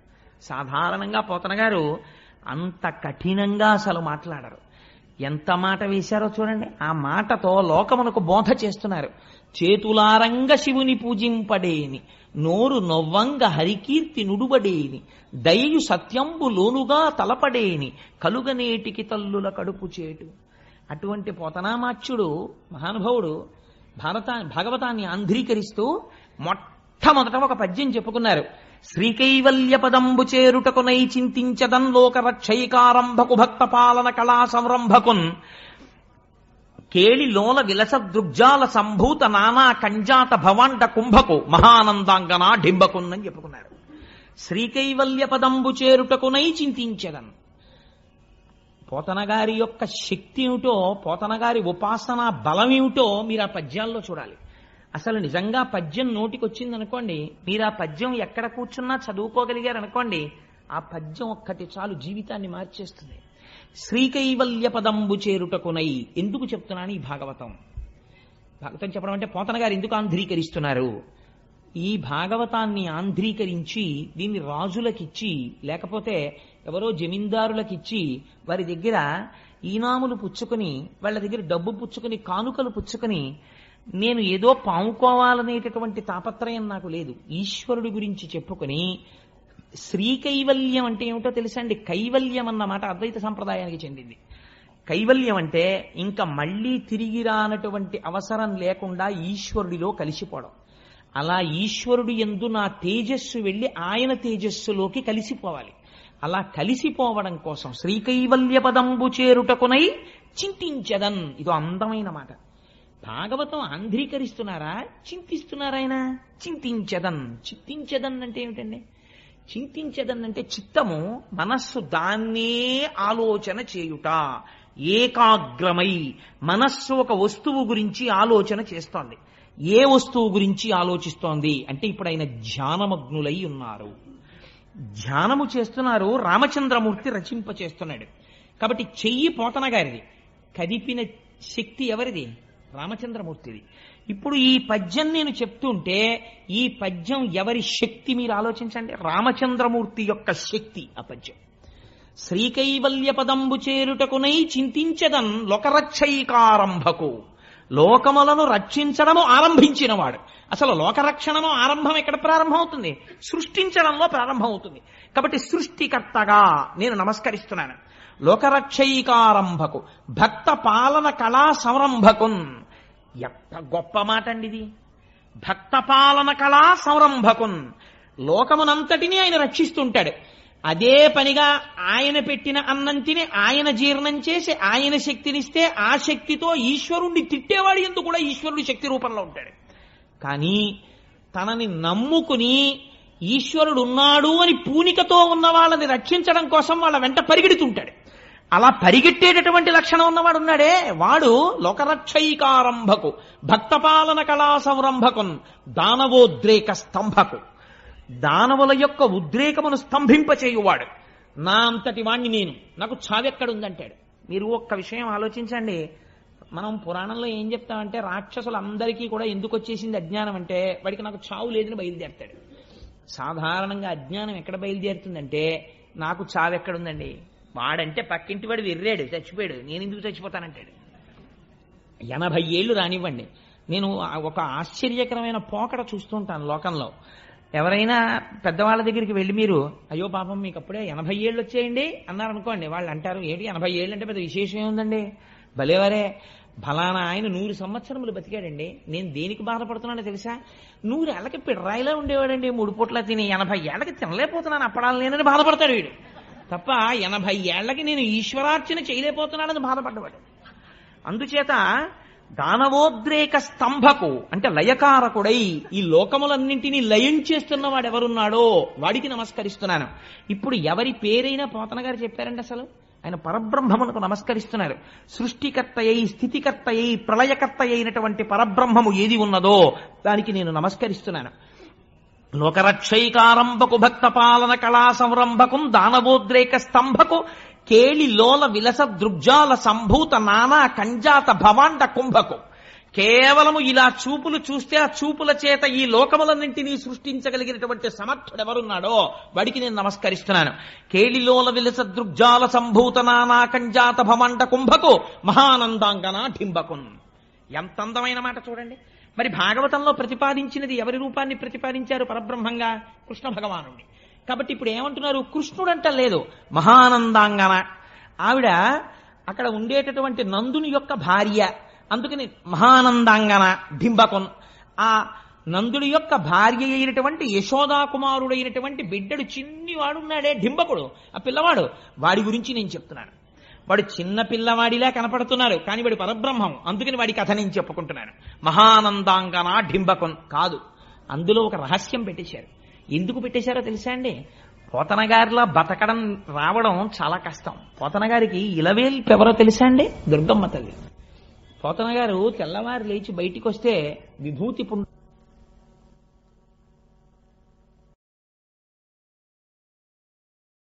పుండులాగా రుద్రాక్షలు మెడలో వేసుకుని రుద్రాక్షలు కట్టుకుని ఉండేవారు. నోరు విప్పితే ఆయన దేవి గురించి అనేవారు, నారాయణ నారాయణ నారాయణ. మీరు శంకరాచార్య స్వామి వారు స్థాపించిన పీఠాధిపతులు చూడండి, శృంగగిరి పీఠాధిపతులు, కంచి పీఠాధిపతులు, వీళ్ళు అసుర సంధ్య వేళ అయ్యేటప్పటికీ చంద్రమౌళీశ్వర లింగాన్ని పెట్టి అభిషేకం చేస్తారు, శ్రీచక్రార్చన చేస్తారు. అనుగ్రహ భాషణం అంతా చేసేసిన తర్వాత నారాయణ నారాయణ నారాయణ అంటారు. ఇప్పుడు ఏమైపోయింది? అంతఃశాక్తాహ, లోపల శాక్తేయులు. ఎందుకంటే మా అమ్మ దుర్గమ్మ అంటారు. పైకి శైవంలో ఉన్నట్టుంటారు, విభూతి పిండికట్లు అవి అన్నీ పెట్టుకుని. శివశక్తులు వేరు కాదు కదా, అందుకని పైకి శైవ సాంప్రదాయంలో ఉంటారు. నోరు విప్పి మాట్లాడితే జనమధ్యేతు వైష్ణవ, నారాయణ నారాయణ నారాయణ అంటారు. ఇప్పుడు అసలు భేదం ఎక్కడ పట్టుకుంటారండి మీరు వాళ్ళ దగ్గర? పోతన గారి జీవితం అంటే ఎంత చిత్రమైన మాట మాడతారో చూడండి. ఆయన కేళిలోల విలస దృగ్జాల సంభూత నానా కంజాత భవాండ కుంభకు మహానందాంగన ఢింబకున్. ఎవరి మహానందాంగన? మీరు ఇంకో రకంగా ఆలోచించారనుకోండి, మనం పొందే ఆనందాన్ని లెక్కలు కట్టింది శాస్త్రం. మీరు స్వీట్ స్టాల్కి వెళ్ళి కాజా బాగుంటుందండి, దీనికన్నా మడత కాజా బాగుంటుందండి, దీనికన్నా నేతి కాజా బాగుంటుందండి, దీనికన్నా ఏదో బాదుషా బాగుంటుందండి, ఇలా ఏదో చెప్పుకుంటాం కదా. ఆఖరికి ఉన్న 10 రూపాయలతో ఏదో ఒకటి కొనుక్కుని రావాలి ఇంటికి. అందుకని అలాగే ఆనందాన్ని శాస్త్రం నిర్వచనం చేసింది. మనుష్యానందము, సార్వభౌమానందము, దేవతానందము, ఇలా చెప్పి చెప్పి చెప్పి చెప్పి ఆనందము యొక్క గొప్ప స్థితి ఏది? మహానందము. ఈ మహానందము అన్న మాట ఎవరికి వాడారు శాస్త్రంలో? మీరు ఖడ్గమాలా స్తోత్రం చదివితే మహానందమయీ అని అమ్మవారికి పేరు. ఇప్పుడు ఆ మహానందమయీ ఎవరు? అమ్మవారు. అమ్మవారి డింబకుడు కృష్ణుడు అంటున్నారు. ఎలా కుదురుతుంది? అమ్మవారి కొడుకుగా కృష్ణుడిని ఎక్కడ చెప్పారు? మీరు లలితా సహస్రం చూడండి. కరాంగుళిన కోత్పన్న నారాయణ దశాకృతి. ఆ ఎదురుగుండా ఉన్నటువంటి భండాసురుడు 10 మంది రాక్షసుల్ని సృష్టించాడు. మళ్ళీ రావణాసురుణ్ణి, హిరణ్యాక్షుణ్ణి, హిరణ్యకశిపుణ్ణి సృష్టించాడు. వాళ్ళు 10 మంది మళ్ళీ యుద్ధానికి వస్తున్నారు. అమ్మ మళ్ళీ పుట్టాను రా అని అమ్మవారు చూసింది, ఓ నవ్వు నవ్వింది. నవ్వి ఆవిడ ఏదో అంగన్యాస కరన్యాసం చేసేదానిలాగా ఇలా అంది. అనేటప్పటికీ ఈ 5 గోళ్లలోంచి దశావతారాలు పుట్టి మళ్ళీ రాముడు వెళ్ళి రావణుని చంపేశాడు, కృష్ణుడు వెళ్ళి కంసుడిని చంపేశాడు, అలా చంపేశాడు. కాబట్టి ఇప్పుడు శ్రీ మహావిష్ణువు యొక్క అవతారాలన్నీ ఎందులోంచి వచ్చాయి? కరాంగుళి నఖోత్పన్న నారాయణ దశాకృతి, అమ్మవారి గోళ్లలోంచి వచ్చాయి. కాబట్టి ఇప్పుడు ఎవరైనా మహానందాంగనా డింబకున్, మహానందమయీ యొక్క కుమారుడు ఈయన. అందుకని అటువంటి స్వామిని నేను నమస్కరిస్తున్నాను. ఎందుకు నమస్కరిస్తున్నాను అంటే ఆయన స్వరూపం మహానందం. కృష్, ఆయన పేరు కృష్ణుడు, నిరతిశయ ఆనంద స్వరూపుడు. నాకేం కావాలి? ఈ భాగవతం చెప్పుకుని సన్మానపత్రం రాయించుకోవడమో, లేకపోతే ఈ భాగవతం చెప్పుకుని ఏదో పారితోషికం పుచ్చుకోవడమో, ఈ భాగవతం చెప్పుకుని బట్టలు పెట్టించుకోవడమో దానికి నేను చెప్పుకోవట్లేదు. మరి ఎందుకు చెప్పుకుంటున్నావు? మీకు ఒక ఆశ్చర్యకరమైన విషయం చెప్తాను. అది ఎంతవరకు యథార్థమో పక్కన పెట్టండి. నేను ఒక చోట పోతన గారి చరిత్రలో చదివాను.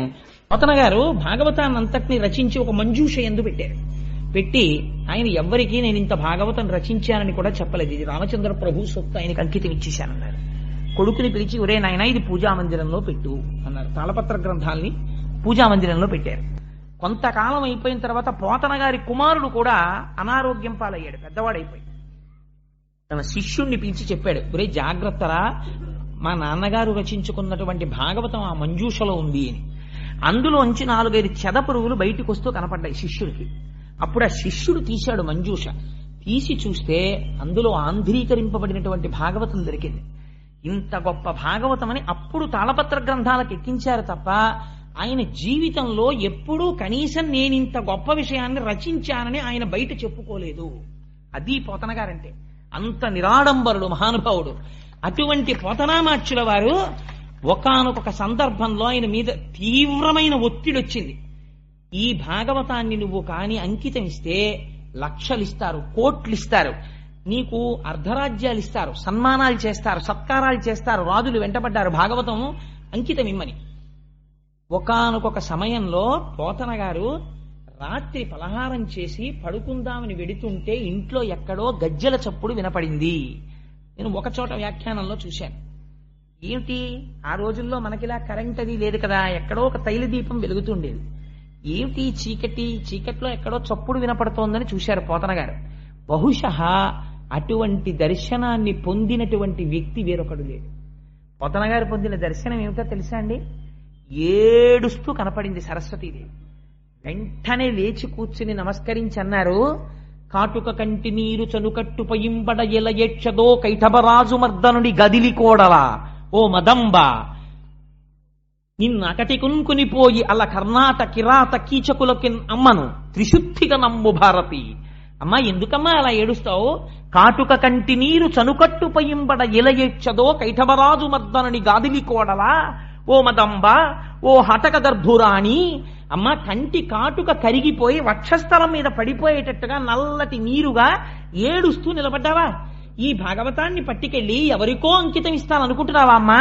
ఈ మనుజేశ్వరాధములకిచ్చి పురంబులు వాహనంబులను సొమ్ములు కొన్ని పుచ్చుకొని సొక్కి శరీరము బాసి కాలుచే సమ్మెటవాటులంబడక సమ్మతి శ్రీహరికిచ్చే చెప్పే ఈ బొమ్మెరపోతలాజొకడు భాగవతంబు జగద్దితంబుగన్ అని ప్రకటించుకున్నారు. ఈ భాగవతాన్ని ఇంత కష్టపడి రచించి రామచంద్ర ప్రభువు నా చేత రచింపచేస్తే ఈ మనుజేశ్వరాధములకిచ్చి, ఈ రాజులకిచ్చి, వాళ్ళు అధములు, వాళ్ళకేం తెలుసనిస్తాను? భోగభాగ్యాలతో విర్రికి ఉన్నవాళ్ళు తప్ప వాళ్ళకి భక్తి ఉందా, బూడిదుందా? వాళ్ళకి ఎందుకు ఇవ్వాలి? ఎంత ధైర్యంగా రాశారో చూడండి ఆయన. ఈ మనుజేశ్వరాధములకిచ్చి పురమ్ములు వాహనంబులు సొమ్ములు కొన్ని పుచ్చుకొని ఓ 4 పురాలిస్తాడు. గ్రోకట గామాజ్జనేకగ్రహారములు అడిగిన సీమలు అందునిచ్చే ఆంధ్ర కవితా పితామహ అల్లసాని పెద్దనామాచ్చ అని నన్ను పిలుచునట్టి కృష్ణరాయలతో దివికేగలేక బ్రతికియున్నాడ జీవోత్సవంబునగుచు అంటాడు అల్లసాని పెద్దన గారు మనుచరిత్రలో. అలా ఏదో కొన్ని అగ్రహారాలు ఇస్తే ఇవ్వచ్చు, నాకు అక్కర్లేదు అవన్నీ. కానీ ఇవన్నీ పుచ్చుకుని నేను పట్టుకెళ్ళిపోతానా? నేను పట్టుకెళ్ళను. ఒకనాడు శరీరము సొక్కిపోతుంది, వృద్ధాప్యం వచ్చేస్తుంది, పడిపోతే ఆనాడు కాలుడు వస్తాడు యమధర్మరాజు. ఏవిరా, నీతో రామచంద్రమూర్తి భాగవతం చెప్పిస్తే, రామచంద్రమూర్తి భాగవతం రాయిస్తే అమ్ముకున్నావురా దాన్ని అరణానికి అని నన్ను ఈడ్చుకెళ్ళి నా కడుపులో ఉన్న ప్రేగులు పైకి తీసి కత్తితో నరికి నా కండ నాతో తినిపిస్తారు. నాకెందుకయ్యా ఇవన్నీ? ఈ మనుజేశ్వరాధములకిచ్చి పురమ్ములు వాహనమ్ములు సొమ్ములు కొన్ని పుచ్చుకొని సొక్కి శరీరము బాసి కాలుచే సమ్మెటవాటులంబడక సమ్మతి శ్రీహరికిచ్చే చెప్పే ఈ బమ్మెరపోతరాజొకడు భాగవతంబు జగద్భీతంబుగన్. పోతే పోని, ఏం రాదు నాకు? 4 రూపాయలు రావు, నాకు రావలసినటువంటి కంకణాలు రావు, నాకు రావలసినటువంటి అగ్రహారాలు రావు, నాకు అక్కర్లేదు. బాల రసాల సాల నవ పల్లవ కోమల కావ్యకన్యకన్ కూడులకిచ్చి అప్పడుపు కూడు భుజించుట కంటే హాలికుల్ సత్కముల్ హాలికులైననేమి ఘనాంతర సీమల కందమూల గౌద్ధాలికులైననేమి నిజదార సుతోదర పోషణార్థమై బాలరసాల సాల నవ పల్లవ కోమల కావ్యకన్యకన్, బాలరసాల సాల అయినటువంటి ఈ కోమలమైన కావ్యకన్యని పట్టుకెళ్ళి ఎవడో ఒక దౌర్భాగ్యుడికి ఇచ్చి వాడు ఇచ్చినటువంటి డబ్బు తెచ్చుకుంటే నేను పడుపు వృత్తి చేసిన వాడిని అవుతాను, అమ్మాయిని పట్టుకెళ్ళి అమ్ముకున్న వాడిని అవుతాను. ఆ పడుపు కూడు భుజించటకుంటే హాలికుల్ సత్కముల్ హాలికులైననేమి గహనాంతర సీమల గౌద్ధాలికులైననేమి. ఒకవేళ 1 ఎకరం పొలం దున్నుకుని దొరికినటువంటి ఇన్ని వడ్లు హాయిగా వండుకుని తిని బతికితే మాత్రం నాకు వచ్చిన నష్టం ఏమిటి? లక్షాధికారైన లవణమన్నమే కాని మెరుగు బంగారంబు మింగబోడు. 1,00,00,000 రూపాయలు ఉన్నవాడు చచ్చిపోట్లా, వాడు ఏం తింటున్నాడు? తింటే బతికేస్తున్నాడా? చాలు, నాకు నేను ఇలా బ్రతికేస్తే నాకు చాలు, నాకేం అక్కర్లేదు. అందుకని నేను మాత్రం అప్పడుపు కూడు భుజించుట కొంటే సత్కములు హాలికులైననేమి, నేను పొలం దున్నుకుంటే మాత్రం నాకు వచ్చిన నష్టం ఏమిటి? నాకు అక్కర్లేదు ఐశ్వర్యం. ఇది పోతనామాచ్యుల వారంటే. అందుకే కరుణశ్రీ గారు పొంగిపోతాడు. గంటమో చేతిలోది ములుగర్రయో, చేసెడిది సేద్యమో లేక పద్యమో, మంచెయందు కూర్చుంటివో మంచమందో, నిలకడ ఇంటిలోనో పంట పొలాననో, చేసెడిది సేద్యమా లేక పద్యమా, నీకేది ప్రియం బగున్? ఏమయ్యా పోతనా, నేను ప్రశ్న ఇస్తాను, చెప్పు. అసలు గంటమో, చేత్తో గంటం పట్టుకుని భాగవతం రాశావా? చేతిలోది ములుగర్రయో, ఓ కర్ర పట్టుకుని ఎద్దుల్ని అదిలించుకుంటూ పొలం దున్నావా? చేతిలోది ములుగర్రయో, చేసెడిది సేద్యమో, అక్కడ పంట పండించావా? లేక పద్యమో, పద్యాలు రచిస్తూ కూర్చున్నావా? మంచెయందు కూర్చుంటివో, పొలంలో మంచె మీద కూర్చున్నావా? ఇంటికెళ్ళి మంచం మీద కూర్చున్నావా? మంచం మీద కూర్చోవడం అంటే ఒక ఆసనం మీద కూర్చుని భాగవతం రాశావా?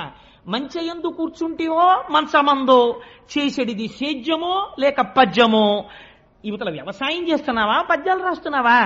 ఎప్పుడు చేసావయ్యా ఇవన్నీ? అసలు నీకు కలమా హలమా, నీకేది ప్రియం బగున్? మాకు అర్థం కావట్లేదయా పోతనా, నీకు అసలు హలం నాగలిష్టమా కలం ఇష్టమా చెప్పోసారి, మేము పొంగిపోతాం అని ఆయన అన్నారు.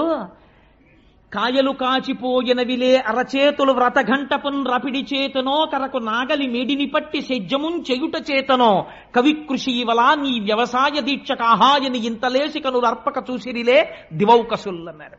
దేవతలు కనురెప్ప వెయ్యరు. కరుణశ్రీ గారు అన్నారు, దేవతలు కనురెప్ప ఎందుకు వెయ్యరో నాకు ఇప్పుడు అర్థమైందన్నారు. మహానుభావుడి చేతులు కాయలు కాసిపోయాయి పోతన గారివి. ఆ నాగలి మేడి పట్టుకుని భూమిని దున్నడం వల్ల కాయలు కాసిపోయాయా, లేకపోతే ఘంటం పట్టుకుని భాగవతం అదే పనిగా రచించడం వల్ల చేతులు కాయలు కాచిపోయాయా?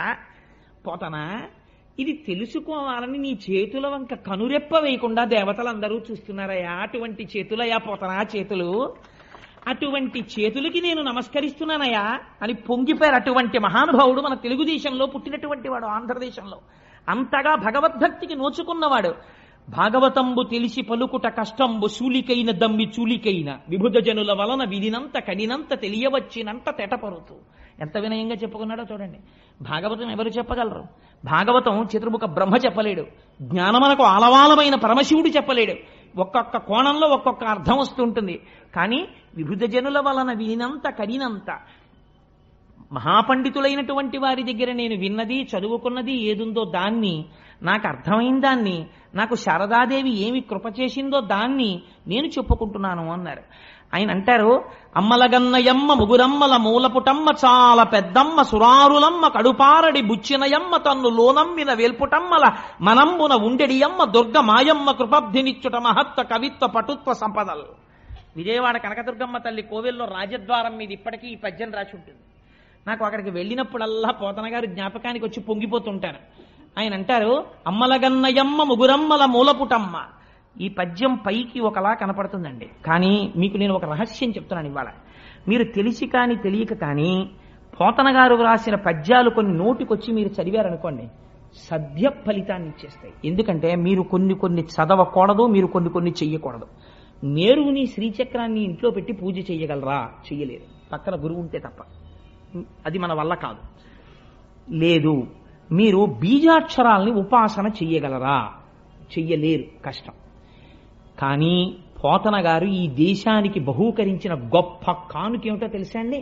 మీరు ఆ పద్యాన్ని మామూలుగా పైకి అర్థం తీయండి. అమ్మలగన్నయమ్మ ముగురమ్మల మూలపుటమ్మ, చాలా పెద్దమ్మ.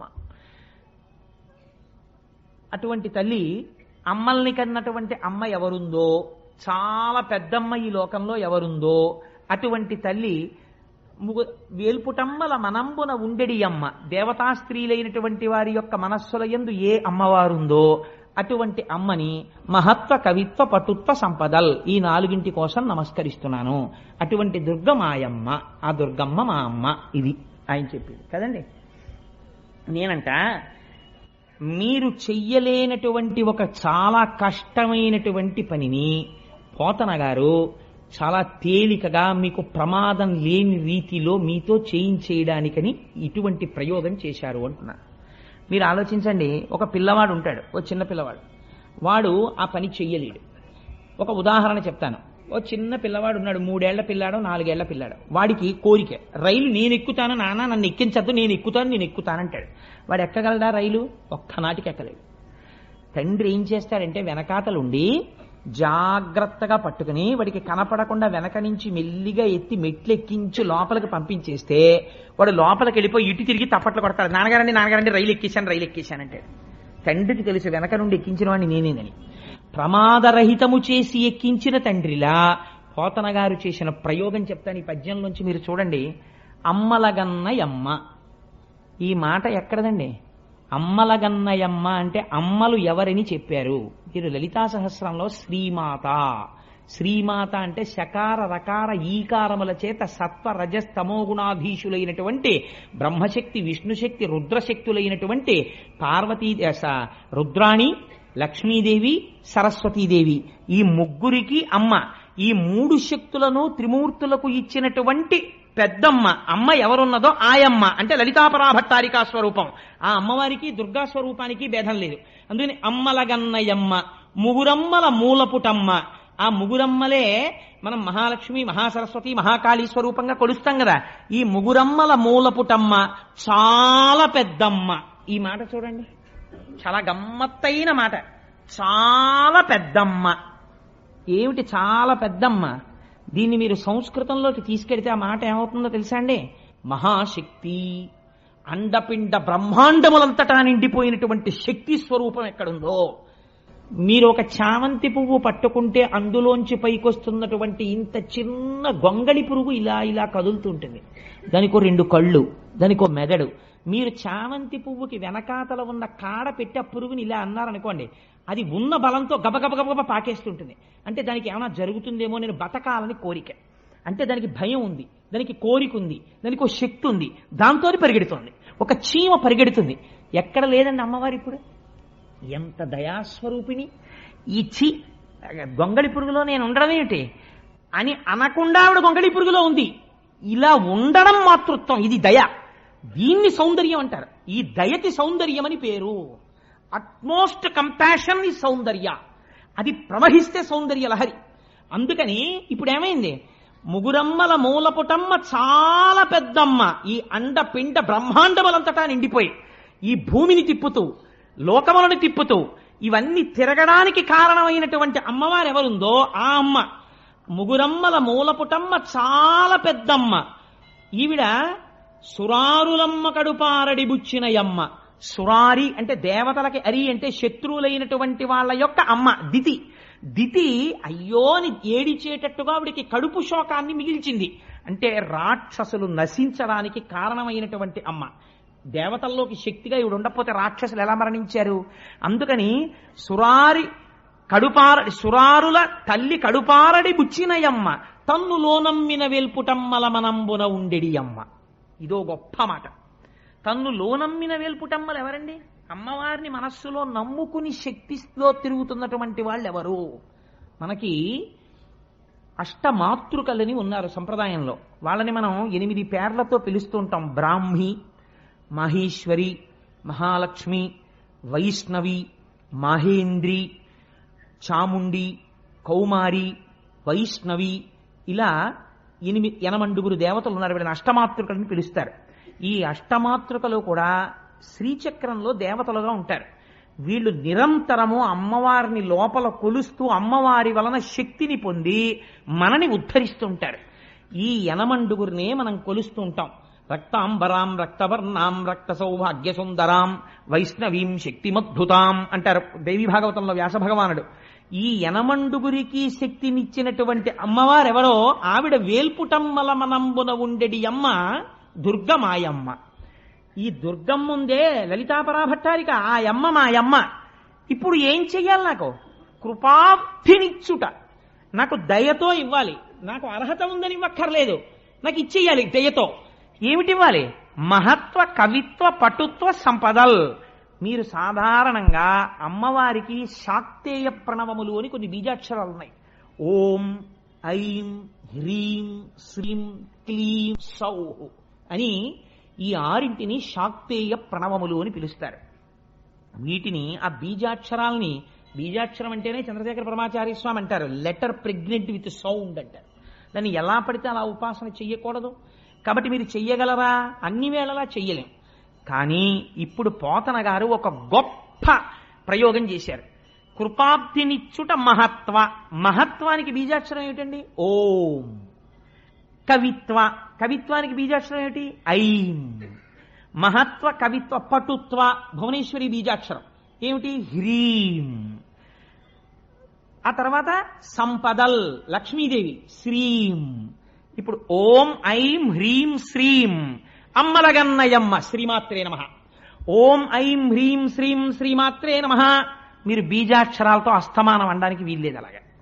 కానీ మీరు రైల్లో కూర్చుని, బస్సులో కూర్చుని స్నానం చేయకుండా ఎక్కడున్నా కూడా అమ్మలగన్నయమ్మ ముగురమ్మల మూలపుటమ్మ చాలా పెద్దమ్మ సురారులమ్మ కరుపారడి బుచ్చినయమ్మ తన్ను లోనమ్మిన వేల్పుటమ్మల మనంబున ఉండెడియమ్మ దుర్గమాయమ్మ కృపబ్ధి నిత్యుట మహత్వ కవిత్వ పటుత్వ సంపదల్ అంటున్నారు అనుకోండి. మీరు మరో రూపంలో ఓం ఐం హ్రీం శ్రీం శ్రీమాత్రే నమః, ఓం ఐం హ్రీం శ్రీం శ్రీమాత్రే నమః అనేస్తున్నారు. మీరు అస్తమానం అమ్మ అమ్మ అమ్మ అమ్మ అమ్మ అంటే ఏమైపోతుంది? అమ్మవారు తొందరగా పలికేది దేనికి? వేరొక నామానికి పలకదు. అందుకే లలితా సహస్రం శ్రీమాత అమ్మతనంతో ప్రారంభమవుతుంది. ఆవిడ రాజరాజేశ్వరి అయినా ఆవిడ ముందు అమ్మా అమ్మా అనేటప్పటికీ పొంగిపోతుంది. అంతే. ఏమిరా అబ్బాయి అంటుంది. ఇన్ని మాటలు ఆ పద్యంలో అటు ఇటు అమ్మ అమ్మ అమ్మ అమ్మ అంటున్నారు అనుకోండి. అమ్మలగన్నయమ్మ అని మీరు ఓ అమ్మ అమ్మ అమ్మ అని పిలుస్తుంటే అమ్మ ఏం చేస్తుంది? పిల్లాడు అస్తమానం అమ్మా అమ్మా అమ్మా అని తినేస్తున్నాడు అనుకోండి. ఎవరో పెద్దవాళ్ళతో మాడుతుంటే ఏమిట్రా అంటుంది. ఇంత విసుక్కుంటూ చూసిన అమ్మ అమ్మా ఆకలేస్తోందమ్మా అన్నం పెట్టమ్మా అంటాడు.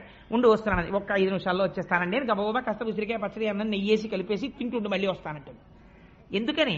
అలా 4 మాటలు అమ్మా అమ్మా అమ్మా అని పిలిచేటప్పటికి విసుక్కోవడం చేత కానటువంటి దయాస్వరూపము అమ్మ. ఇప్పుడు మీరు ఓం ఐం హ్రీం శ్రీం శ్రీమాత్రే నమః అని లేకపోవచ్చు. కానీ అమ్మలగన్నయమ్మ ముగురమ్మల మూలపుటమ్మ చాలా పెద్దమ్మ అనడానికి కష్టం ఏమిటండి? ఇప్పుడు చెప్పండి, పోతన గారు శ్రీ విద్యా రహస్యాలన్నింటినీ ఔపాసన పట్టి ఆంధ్రదేశానికి ఒక మహత్తరమైన కానుకని బహూకరించిన మహాపురుషుడా కాదా? ఆయన ఒక ఋషి పోతన గారు. అందుకని ఆ పద్యం ఇచ్చారు. ఇచ్చి వెంటనే అంటారు, వాలిన భక్తి మెచ్చదన వారిత తాండవ కేళికి దయాశాలికి శూలికి శిఖరిజా ముఖపద్మ మయూక మాలికి కపాలికి బాల శశాంక మౌళికి నారదాది మునిముఖ్య మన సరసీరుహాళికి అంటారు. వాలిన భక్తి మెచ్చదన వారిత తాండవ కేళికి. ఏమి మాటలండి పోతన గారి నోటంట పడ్డాయి. పోతన గారా పలికింది? వెనక రామచంద్రమూర్తి పలికిస్తున్నారు ఆయనతోటి. వాలిన భక్తి. వాలిన భక్తి ఏమిటండి? ప్రపంచంలో మీరు ఎక్కడైనా నిలబడిన భక్తి, వాలిన భక్తి, ఒంగున్న భక్తి, కూర్చున్న భక్తి ఇలా విన్నారా? సాత్విక భక్తి, రాజస భక్తి, తామసిక భక్తి ఇలా ఉంటాయి. అంతేగాని వాలిన భక్తి, నించున్న భక్తి, పడుకున్న భక్తి ఇలా ఉండదు. మరి పోతన గారంతటి వారు వాలిన భక్తి అన్న మాట ఎలా వేశారు? అంటే వాలిన భక్తి అంటే ఏమిటో తెలుసా అండి? నాకు యోగ్యత లేదు, నేను నీకు నమస్కరించగలిగిన వాడను కాను, నీ స్వరూపము నాకు అర్థం కాదు, కానీ ఏమీ చేత కాని వాడనైనటువంటి నేను చేసిన నమస్కారమును స్వీకరించి వీడు నన్ను అర్థము చేసుకోలేడు అన్న నా యొక్క అశక్తతని నాయందు అర్హతగా చూపించి నాకు కరుణతో నీ స్వరూపాన్ని నాకు నువ్వు తెలియచెప్పి నన్ను నీ అంత వాణ్ణి చేసి నీలో కలుపుకోవడం నీ ఔదార్యం. నా అశక్తి ఉంటే తప్ప నీ శక్తి ప్రకటితమవుదావు. అందుకని శరణాగతి ఏం చేస్తుంది? మీ దౌర్బల్యము చేత ఈశ్వరుడి శక్తిని ఆవిష్కరింపజేస్తుంది. లేనినాడు ఈశ్వరుడి యొక్క కరుణ ఆవిష్కరింపబడడానికి అవకాశం ఎక్కడుంది? శరణాగతి లేకపోతే. శరణాగతిలో భక్తుడి యొక్క వినయము ప్రకటితమవుతుంది, భగవంతుడి యొక్క దయ ప్రకటితమవుతుంది. ఇప్పుడు శరణాగతి చేస్తున్నారు. ఎవరికి? తాను ఏ పరమేశ్వరుణ్ణి నమ్మారో ఆ శంకరుడికి నమస్కరిస్తున్నారు. ఎక్కడ చూపించారండి భేదం పోతన గారు? పలకలా కృష్ణ కథ. వాలిన భక్తి. వాలిన భక్తి అంటే ఏమిటో తెలుసా అండి? మనం సాష్టాంగ నమస్కారం చేస్తాం ఈశ్వరుడికి పూజంతా అయిపోయిన తర్వాత. అప్పుడు ఒక మాట చెప్తాం, స్వామి ఉరసా శిరసా దృష్ట్యా మనసా వచసాస్తథా పద్యాః కరాభ్యాం కర్ణాభ్యాం ప్రణామోష్టాంగముచ్యతే అని. స్వామి చూశావా, నేను నీ ముందు వాలిపోయి నేల మీద పడి నా గుండెలు తగిలేట్టు, నా తల తగిలేటట్టు, నా కన్నులు తగిలేట్టు, నా చెవులు తగిలేటట్టు, నా చేతులు తగిలేటట్టు, నా పాదములు తగిలేటట్టు నేను భూమి మీద పడి నమస్కరిస్తున్నాను అంటే శరణాగతి. వాలిన భక్తి మెచ్చదన వారిత తాండవకేళికి, నేను ఇప్పుడు భూమి మీద పడిపోయి నమస్కరిస్తున్నాను. ఎవరికి? అవారిత తాండవకేళికి. ఏమి మాటలండి పోతన గారి నోటి వెంట. ఈ పద్యాల గురించి వినగానే పొంగిపోకుండా భగవంతుడు ఎలా ఉంటాడో నాకు చెప్పండి. అవారిత తాండవకేళికి, ఆపడం చేత కాక ఎప్పుడూ అలా తాండవం చేసేటటువంటి వాడైనటువంటి వాడికి ఎందుకండి అట్లాంటి వాడికి నమస్కారం చేయడం? ఆయన ఏదో నాట్యం చేసుకుంటుంటే ఈ నమస్కారం చేస్తే ఆయన చూస్తాడా? కాదు. ఎందుకు ఆ మాట అంటున్నారో తెలుసా అండి? పోతన గారు ఏమడిగారు? శివారాధన చేసి ఐశ్వర్యం అడగలేదు, జ్ఞానం అడిగారు, మోక్షం అడుగుతున్నారు. అందుకని ఇప్పుడు తాండవకేళికి, కైలాసం అన్న పేరు ఎందుకు వచ్చిందో తెలుసా అండి? కేళి అంటే ఆనందము సంస్కృతంలో, కైలము అంటే ఏమిటో తెలుసా అండి? ఆనందముల యొక్క సమూహము. ఆనందముల యొక్క సమూహమునకు ఆలవాలమైన ప్రదేశము కైలాసము.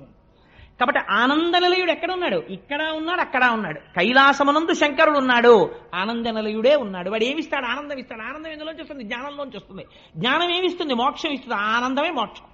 సత్యం జ్ఞానమనంతం బ్రహ్మ, ఆ ఆనందమానికే మోక్షం అని పేరు. కాబట్టి ఇప్పుడు అవారిత తాండవకేళికి, దయాశాలికి, శూలికి, శిఖరిజా, ముఖపద్మ, మయూఖ, మాలికి ఎన్ని విశేషణాలు వేసేశారండి. విచిత్రం ఏమిటో తెలుసా?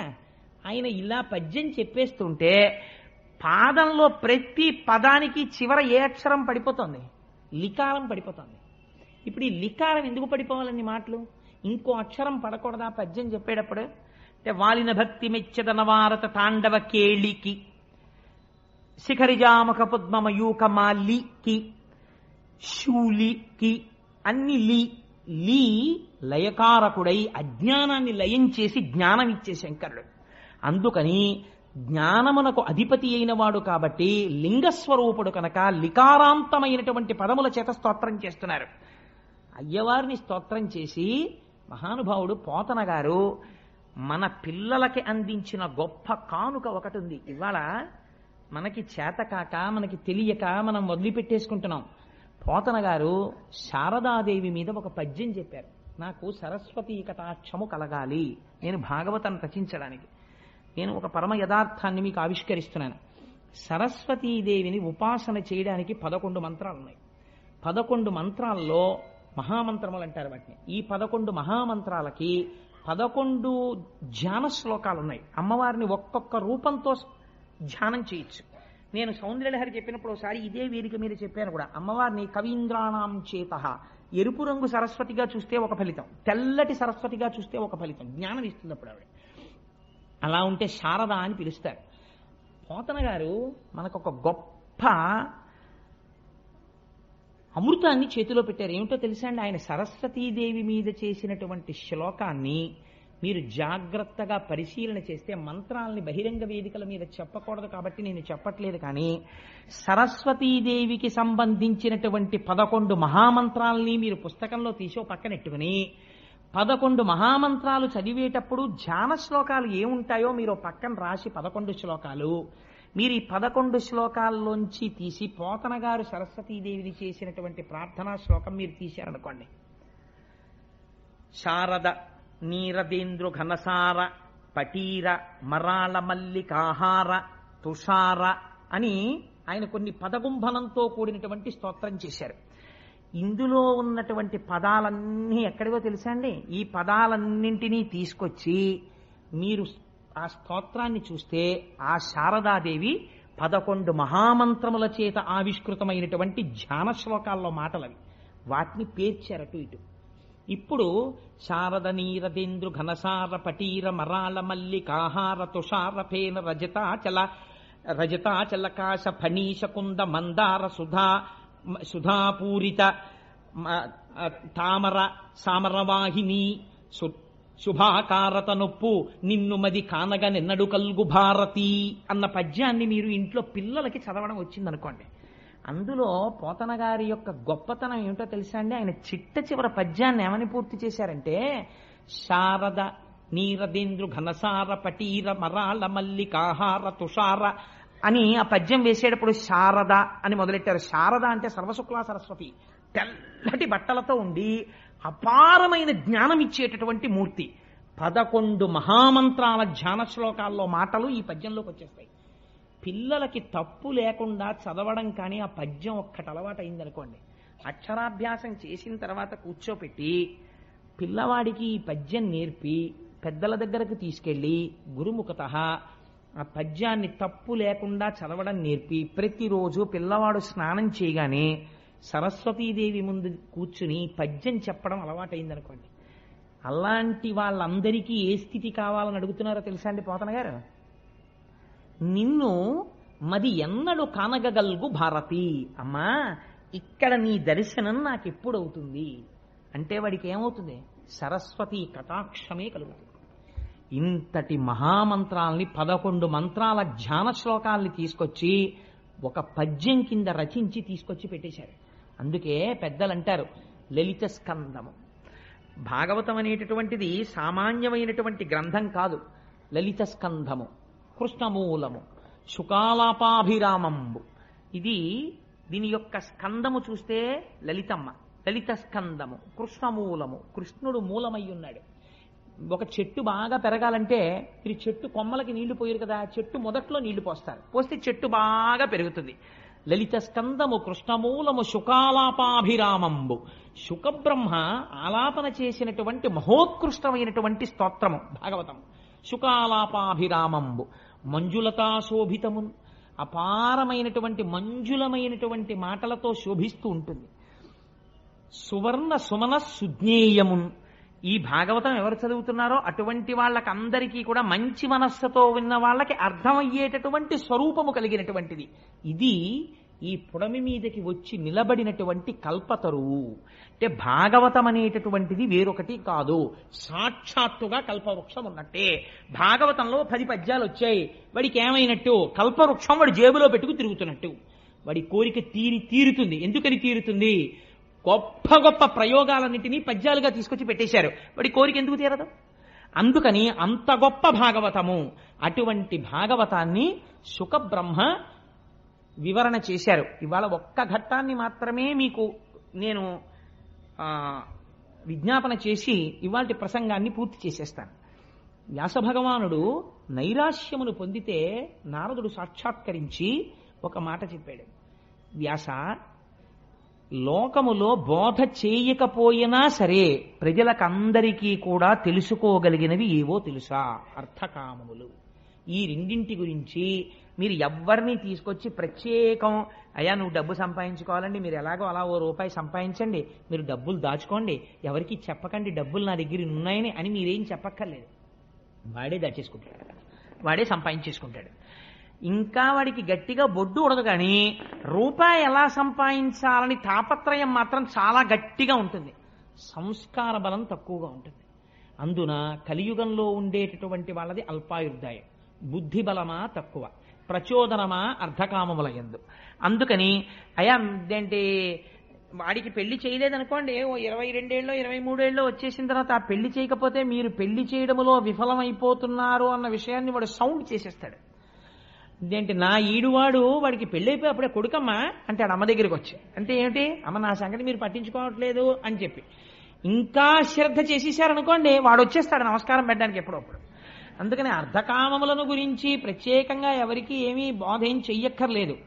చెయ్యవలసిన బోధ దేని గురించి అంటే భగవత్ సంబంధమును గురించి, భక్తి గురించి బోధ చెయ్యాలి. నారదుడు చెప్తున్నాడు. ఎందుకో తెలుసా? అర్ధకామముల యందు తిరుగుతూనే ఉంటాడు. రోగం ఎక్కడ పుట్టింది అని అడిగింది శాస్త్రం. అన్నంలోంచి పుట్టింది అని చెప్పారు. రోగం ఎక్కడి నుంచి వస్తుందండి? బీపీ వచ్చింది ఆయనకి. ఎందుకు వచ్చింది? చింతకాయ పచ్చడి అంటే ఇష్టం, ఆవకాయ అంటే ఇష్టం, నిమ్మకాయ అంటే ఇష్టం, బాగా పుల్లటివి బాగా కారంగా ఉన్నవి, మిరప్పళ్ళ పచ్చడి అంటే ఇష్టం. తిన్నాడు బీపీ వచ్చింది. డాక్టర్ గారు చూసి అంటాడు, మిరప్పళ్ళ పచ్చడి తినకండి, కారాలు తినకండి, ఉప్పు తినకండి, చప్పిడి తినండి అంటాడు. కానీ ఇప్పుడు ఆయనకి తెలుసు అది విషము, తింటే బీపీ వచ్చేస్తుందని తెలుసు. కానీ ఆయన ఏం తింటాడు? ఏం పర్వాలేదులే ఆయన అలాగే చెప్తాడు, ఓ ముద్ద పెడదు అని చెప్పి కాస్త మిరప్పళ్ళ పచ్చడి అన్నం తినేస్తాడు. ఇప్పుడు ఆయన ఏం తింటున్నాడు? రోగమును పెంచుకుంటున్నాడు. ఎందుకు పెంచుకుంటున్నాడంటే రోగం పెరుగుతోందని ఆయన తెలియక తింటున్నాడని మీరు అనుకుంటున్నారా? తెలుసు ఆయనకి. ఎందుకు తింటున్నాడో తెలుసా? రసేంద్రియమును నిగ్రహించలేకపోయాడు. శరీరమే పోతుందిరా అని తెలిసినా సరే, రోగం వచ్చేస్తుందిరా అని తెలిసినా సరే నిగ్రహించలేకపోయాడు. ఎందుకు నిగ్రహించలేకపోయాడు? ఈ బలహీనత కొన్ని కోట్ల జన్మల నుంచి తరుగుతోంది నిన్నలాగా. డబ్బు పిచ్చ, ఈ ఇంద్రియాల పిచ్చ తరుగుతూనే ఉన్నాయి, అలాగా వాటికి వశుడం అయిపోతూనే ఉన్నావు. అయినా సరే ఒక బురదలో పడిపోయిన వాడు బురద నీటిని తీసుకుని స్నానం చేసేసాడు అనుకోండి, తల నిండా అమ్మయ్య స్నానం చేశానండి అని అనుకోండి. ఇప్పుడు ఏమిటి జరుగుతుంది? వాడికి అది శుద్ధి అయిపోయింది. ఏమిటి అమ్మాయి ఎవరైనా స్నానం చేసా వచ్చి ఇంట్లోకి అంటారా? అనరు. ఒరినీయ సాధ్యం కుల, నువ్వు పడిపోయింది బురదలో, నువ్వు ఒడ్డుకొచ్చి మళ్ళీ చెంబుతో బురద నీళ్లు తీసుకుని మళ్ళీ మీద పోసుకున్నావు, స్నానం అయిపోయింది అంటున్నావు. ఎలా అవుతుంది? స్నానం అవదు, నువ్వు దగ్గరికి వెళ్ళి పోసుకో అంటావు. నీవు ఇంద్రియముల చేత తరమబడి తరమబడి తరమబడి తరమబడి కొన్ని కోట్ల జన్మలు ఎత్తిన వాడివి మళ్ళీ ఇంద్రియాలకు సంబంధించిన సుఖాలనే తీసుకెళ్లి శరీరానికి ఇస్తుంటే నువ్వు ఎప్పుడు ఉత్తమ లోకాలని పొందుతావు, ఉత్తమ గతులను పొందుతావు? పొందలేవు. కాబట్టి ఇప్పుడు నీకు మంచినీటి స్నానం కావాలి. మంచినీటి స్నానం ఎవరు చేయిస్తారు? ప్రేమ ఉన్న అమ్మ చేయిస్తుంది. ప్రేమ ఉన్న అమ్మ ఎవరు? వ్యాసుడు. ఆయన చేయించాలి. అందుకని భాగవతం ఇచ్చాడు ఆయన. ఇప్పుడు చెప్తున్నాడు నారదుడు వ్యాసుడికి, నువ్వు పాండవులు కౌరవులు ఎలా కొట్టుకున్నారో, రాజ్యాలు ఎలా వచ్చాయో వీళ్ళకి ఎందుకయ్యా, వాళ్ళకన్నా వీళ్ళకి బాగా తెలుసు, నీకు తెలుసా? అనవసరం అవన్నీ. వాడు భారతం ఏమీ చదవకుండా దుర్యోధనుడి కన్నా అహంకారంతో తిరగలడు, ధృతరాష్ట్రుడి కన్నా బాగా పక్కింటి వాడికి తెచ్చి దాచేసుకోగలడు. భారతం ఎందుకు? నువ్వేమన్నా ప్రయత్నపూర్వకంగా భగవంతుడి గురించి ఏమన్నా చెప్తావా? చెప్తే ఈ జన్మలో వీడు చేసుకున్నటువంటి ఇంద్రియ లౌల్యం వీడిని వచ్చే జన్మలలో హీనోపాధులలోకి తీసుకుపోతుంది. భగవంతుడికి ఏమి రాగద్వేషాలు ఉండవండి. నేను ఒక మాట చెప్తే మీరు మనస్సులో ఏమనుకోకండి, నేను ఒక యథార్థం చెప్పడం కోసమని మీకు నేను చెప్తాను. మీరు దాని గురించి విచారణ కోసం నేను చెప్తున్నాను అంతే. మీరు మరోలా భావించకండి. నా యందు పరమ పవిత్రమైన వేదిక మీద అసహ్యకరమైన విషయాలు ప్రతిపాదించవలసిన అవసరం నాకు లేదు.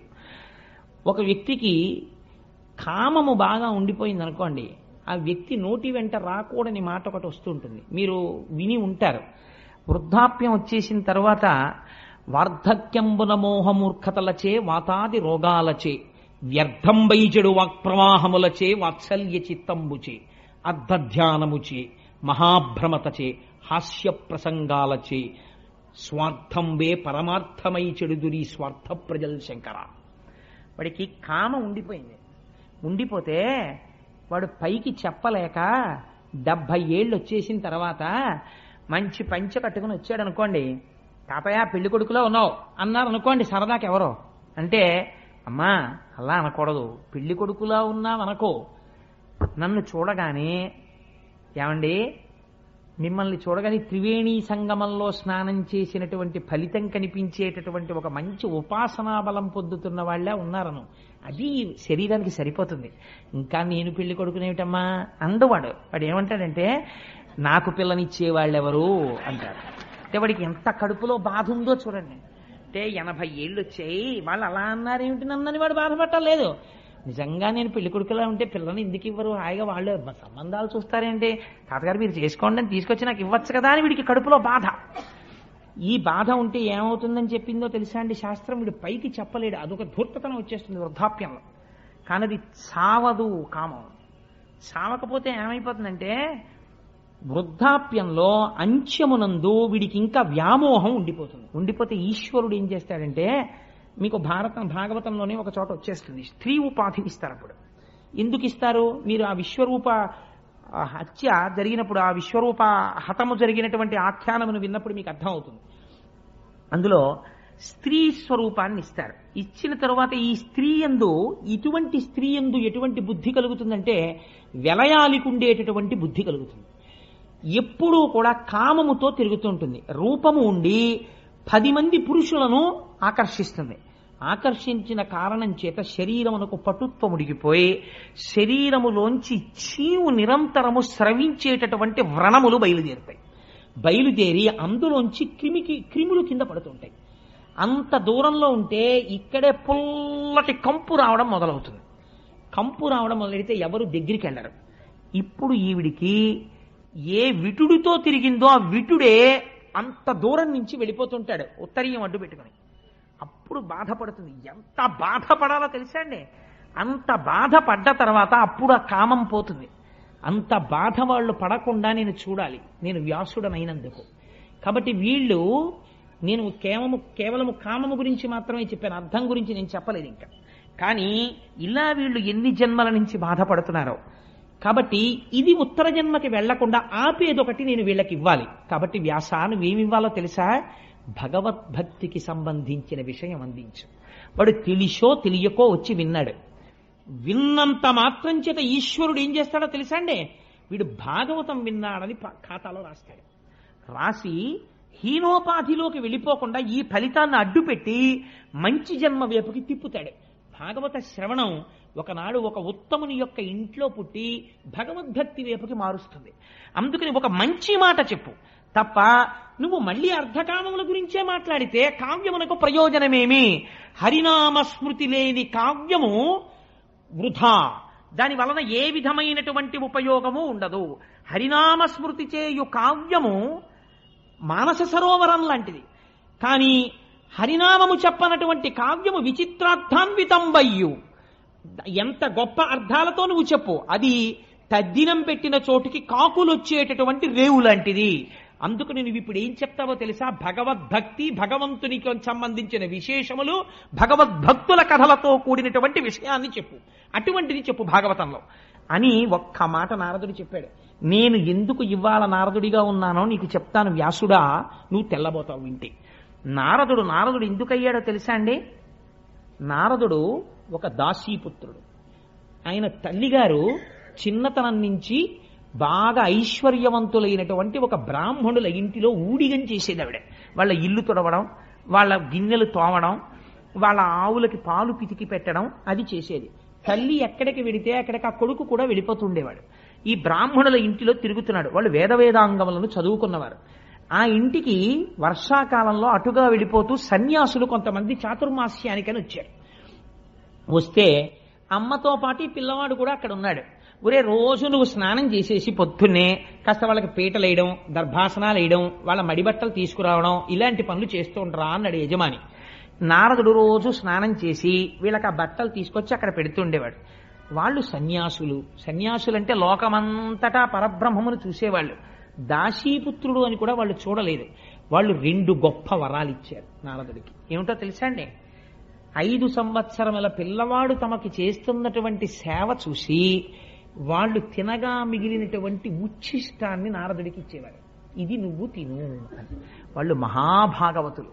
వాళ్ళు తినగా మిగిలినటువంటి భాగవత శేషాన్ని తిన్నారు. వాళ్ళు మధ్యాహ్నం అయ్యేటప్పటికీ నాట్యం చేస్తుండేవారు, సంతోషంతో పాటలు పాడుతూ. నేను విశాఖపట్నంలో శారదాపీఠంలో మత్తూరు నుంచి వచ్చినటువంటి సంస్కృత పండితుల్ని చూస్తుండేవాడిని. వాళ్ళ పిల్లలు కూడా ఇంతంత పిల్లలు కూడా సంస్కృతంలో మాట్లాడతారు. మా దొరగారు చూసినట్టున్నారు. ఇంత పిలకలు పెట్టుకుని తెల్లవారకట్ట లేచి సంధ్యావందనం చేసుకుని అభిషేకాలు చేసుకుని అవి చదువుకుంటుంటారు. వాళ్ళ ఆడవాళ్ళు కచ్చా పోసి పట్టుచీరలు కట్టుకుని సౌందర్యలహరి ఎంత బాగా చదువుతుంటారో. రాత్రి అయ్యేటప్పటికి ఇన్ని పాలు తాగి 2 పళ్ళు తిని పడుకుంటుంటారు. ఇంతంత ఎత్తున బ్రహ్మవర్చస్సు ఉట్టి పడిపోతూ ఉంటారు వాళ్ళు. అలా ఆ వచ్చిన సన్యాసులు పొద్దున్న లేవడం, భగవంతుణ్ణి అర్చన చేసుకోవడం, ఆ వేదాంగాలు చదువుకోవడం, చర్చ చేసుకోవడం, మధ్యాహ్నం అయ్యేటప్పటికి భగవంతుణ్ణి స్మరిస్తూ నాట్యం చెయ్యడం, పొంగిపోవడం చేసేవారు. ఈ పిల్లాడికి ఏం తెలియదు, కూర్చుని వాళ్ళ వంక చూసి ఎంత బాగుందో అని పొంగిపోతుండేవాడు. ఆఖరికి చాతుర్మాస్యం అయిపోయింది. వాళ్ళు వెళ్ళిపోతున్నారు. వాళ్ళు ఏమిస్తారండి? ఇప్పుడు ఒక సన్యాసి వెళ్ళిపోతూ తనకి సేవ చేసిన వాడికి ఏమిచ్చి వెళ్ళిపోతాడు? అబ్బాయి నువ్వు 1000 రూపాయలు ఉంచుకోరా అని సన్యాసి ఇవ్వడు కదా. అందుకని ఇప్పుడు వెళ్ళిపోతూ పిలిచి నిష్కపటత్వంబున సదాచారుండనై, నాకేమీ తెలియకపోయినా ఏ కాపట్యం లేకుండా మనస్సులో వాళ్ళ మీద ఉన్నటువంటి అపారమైన భక్తి చేత నే సేవించగా నిష్కారుణ్యంబున, వాళ్ళందరూ కూడా కారుణ్యమని చెప్పడానికి కూడా లేదు, అంత వాత్సల్య చిత్తంబుతో వాళ్ళు నన్ను పక్కన కూర్చోపెట్టి ఉపదేశించిరి నాకు ఈశ్వర రహస్యోదార విజ్ఞానమున్. వాళ్ళ ఆఖరణ దగ్గర కూర్చోపెట్టుకుని, ఒరే అబ్బాయి నేను మీకింతకన్నా ఏం చెయ్యగలనరా? అపచారంబులు లేక నిత్య పరిచర్యాభక్తియుక్తుండనై చపలత్వంబును మానినే కులవగా సంతుష్టులై వారు నిష్కపటత్వంబున దీనవత్సలతో కారుణ్య సంశీలురై ఉపదేశించిరి నాకు ఈశ్వర రహస్యోదార విజ్ఞానమన్. అది వాళ్ళు చేసిన మహోపకారం. ఒరే నువ్వు రోజు లేచి మాకు ఉపకారం చేశావు, మాకు సేవ చేశావు, రా నీకు జ్ఞానం చెప్తామని కూర్చోపెట్టుకుని వాళ్ళకి కృష్ణ పరమాత్మ మీద ద్వాదశాక్షరి మహామంత్రాన్ని ఉపదేశం చేసేసి ప్రణవోపదేశం చేసేసి ఆ పిల్లవాడికి కూర్చోపెట్టి ఈ లోకమునందు మాయ ఎలా ఉంటుందో సత్యం ఎలా ఉంటుందో చెప్పేశారు. చెప్పేగానే ఇంతకాలం అటువంటి వాళ్ళని సేవించి సేవించి సేవించి ఉన్నాడు. సత్పురుష సాంగత్యం, సత్సంగత్తే నిస్సంగత్వం నిస్సంగత్తే, నిర్మోహత్వం నిర్మోహత్తే, నిశ్చలతత్వం నిశ్చలశక్తే జీవన్ముక్తి. అటువంటి సత్పురుషులతో తిరిగి హృదయం అంతా పరిశుద్ధి అయిపోయింది. వెంటనే ఈయనకి మనసులోకి అందేసింది. పైకి అమ్మతో తిరుగుతున్నాడు కానీ ఆ సన్యాసులు వెళ్ళిపోయారు, చాతుర్మాస్యం అయిపోయింది. లోపల ఆ శ్రీమన్నారాయణుణ్ణి తలుచుకుని పొంగిపోతూ రోజు అమ్మతో వెళ్ళేవాడు. ఒక రోజు చీకటి పడిపోయిన తర్వాత ఆ బ్రాహ్మణులు పిలిచి, అమ్మ పెరట్లోకి వెళ్ళి ఆవుల పాలు పితికి పట్టరా అన్నారు తల్లిని. ఆ తల్లి ఆవుల పాలు పితుకుదామని వెళ్ళింది. అక్కడ ఒక పెద్ద త్రాచుపాం పడుకుంది. ఆవిడ చూడకుండా దాని మీద కాలేసింది. ఆ త్రాచుపాం ఆవిడ్ని కరిచేసింది. తల్లి చచ్చిపోయింది. అప్పుడు ఆయన పిల్లవాడు అనుకున్నాడు, అమ్మయ్య నాకున్న ఒకే ఒక బంధం తెగిపోయింది. అమ్మ అన్నదొకటి ఉండడం వల్ల నేను ఈ ఇంట్లో అమ్మతో పాటు తిరగవలసి వచ్చింది. ఇంకిప్పుడు నేను స్వేచ్ఛా విహారిని, అంతటా ఈశ్వరుణ్ణి చూస్తూ వెళ్ళిపోతానని వెళ్ళిపోయాడు. ఎందుకని? ఉపదేశించిరి నాకు ఈశ్వర రహస్యోదార విజ్ఞానవన్. అలా వెళ్ళిపోయి ఒక మహారణ్యంలోకి వెళ్ళిపోయాడు. పెద్ద పులులు తిరుగుతున్నాయి, క్రూర సర్పాలు తిరుగుతున్నాయి. ఆయన అనుకుంటున్నాడు, నాకేమిటి భయం? ఈ లోకమంతటా నిండి నిబిడీకృతమై శాసించేటటువంటి కారుణ్యమూర్తి అయిన శ్రీమన్నారాయణుడు ఇక్కడున్నాడని నాకు వాళ్ళు చెప్పారు. ఇక్కడ నా స్వామి ఉండగా నాకేం ఆపద జరుగుతుంది అని విపరీతమైన దాహం వేసింది. అక్కడ ఒక మడుగు కనపడింది. ఆ నీళ్లు తాగి స్నానం చేసి, ఈ లోపల ఉన్న నా స్వామి ఒక్కసారి నాకు సాకారంగా కనపడితే బావుణ్ణు అని ఒక రావి చెట్టు కింద కూర్చుని ద్వాదశాక్షరి తదేకంగా ధ్యానం చేస్తున్నాడు. ధ్యానం చేస్తుంటే లీలామాత్రంగా ఒక మెరుపులా శ్రీమన్నారాయణుని యొక్క దర్శనమైంది. పొంగిపోయి పైనుంచి కిందకి మెరుపును చూసినట్టు చూశాడంతే. అంతర్ధానం అయిపోయాడు. అంతర్ధానం అయిపోయి అశరీరవాణి వినపడింది. ఈ జన్మలో సత్పురుషులతో తిరిగినటువంటి అదృష్టం చేత, వాళ్ళ మాటలు పట్టించుకున్న కారణం చేత నీకు లీలామాత్ర దర్శనమిచ్చాను. నువ్వు చూసిన రూపాన్ని బాగా చూడాలలా అని కోరుకుంటూ, నా గురించే చెప్పుకుంటూ, నా గురించే పాడుకుంటూ, నా గురించే మాట్లాడుకుంటూ తిరిగి తిరిగి తిరిగి తిరిగి దేహధర్మం కాబట్టి ఈ శరీరాన్ని వదిలేస్తావు. రోజున వదిలేసిన తర్వాత నిన్ను గుప్తంగా ఉంచుతాను. ఒకనాడు నువ్వు సాక్షాత్తుగా బ్రహ్మదేవుని యొక్క కుమారుడిగా జన్మిస్తావు. ఆనాడు నీకు మహతి అనబడేటటువంటి వీణని బహూకరిస్తాను. దాని మీద నారాయణ స్తోత్రం చేస్తూ స్వేచ్ఛగా లోకముల యందు విహరిస్తావు. నీకు ఈ కానుకరిస్తున్నానన్నాడు శ్రీమన్నారాయణుడు. ఆనాడు శ్రీమన్నారాయణుణ్ణి దర్శనం చేస్తూ తిరిగి తిరిగి దేశమంతటా తిరిగి స్వామి గురించి చెప్పుకుని చెప్పుకుని దేహధర్మం గనక ఒకనాడు ఈ శరీరం వదిలిపెట్టేశాను. వదిలిపెట్టేసి సంతోషంగా బ్రహ్మగారి దగ్గరికి వెళ్ళిపోయాను. మళ్లీ కల్పాంతం అయిపోయిన తర్వాత చతుర్ముఖ బ్రహ్మగారు సృష్టింపబడ్డాడు నారాయణుడి నాభికమలంలోంచి. మొట్టమొదట ప్రజాపతుల్ని సృష్టించినప్పుడు చతుర్ముఖ బ్రహ్మగారు నన్ను సృష్టించాడు. నాకు మహతి అన్న వీణనిచ్చాడు. ఆ వీణ సర్వకాలముల యందు భగవంతుడికి సంబంధించిన స్తోత్రమే పలుకుతుంది. నేను ఆ నారాయణ నామము చెప్పుకుంటూ లోకములంతటా స్వేచ్ఛగా తిరిగేస్తుంటాను. నేను వైకుంఠానికి వెళ్ళిపోతాను, కైలాసానికి వెళ్ళిపోతాను, సత్యలోకానికి వెళ్ళిపోతాను, ఏ ఊరు పడితే ఆ ఊరు వెళ్ళిపోతాను. ఎక్కడికి వెళ్ళినా లోక సంక్షేమమును ఆవిష్కరిస్తాను, భగవత్ శక్తి గురించి మాట్లాడతాను. అది తప్ప ఇంకొకటి నాకు రాలేదు. వ్యాస, నేను ఇవాళ ఇంతటి వాణ్ణి ఎందువల్ల అవగలిగాను? ఒకనాడు దాసీపుత్రుడనైన నాకు నలుగురు సన్యాసులు ఉపదేశించినటువంటి జ్ఞానము ఇవాళ నన్ను ఈ స్థితికి తెచ్చింది. ఉత్తర జన్మలో, రెండో జన్మలో నారదుడిని అయిపోయాను. నువ్వు భాగవతాన్ని భగవత్కథని చెప్పగలిగితే విన్నవాడు ఉత్తర జన్మలో ఎందుకు మహాజ్ఞాని కాలేడు, ఎందుకు భక్తుడు కాలేడు? అందుకని భక్తి గురించి చెప్పవయా? ఎందుకు చెప్తావు ధృతరాష్ట్రుడి గురించి, ఎందుకు చెప్తావు దుర్యోధనుడి గురించి? చెప్పకపోయినా వాళ్ళకి తెలుసు అవన్నీ. అందుకని భక్తి గురించి చెప్పు, భక్తికి ఆలవాలమైన భాగవతమును రచించు అంటే ఆనాడు మహానుభావుడు వ్యాస భగవానుడి మాటలు విని పొంగిపోయి, శహబాష్ నారదా, ఎంత గొప్ప మాట చెప్పావయ్యా!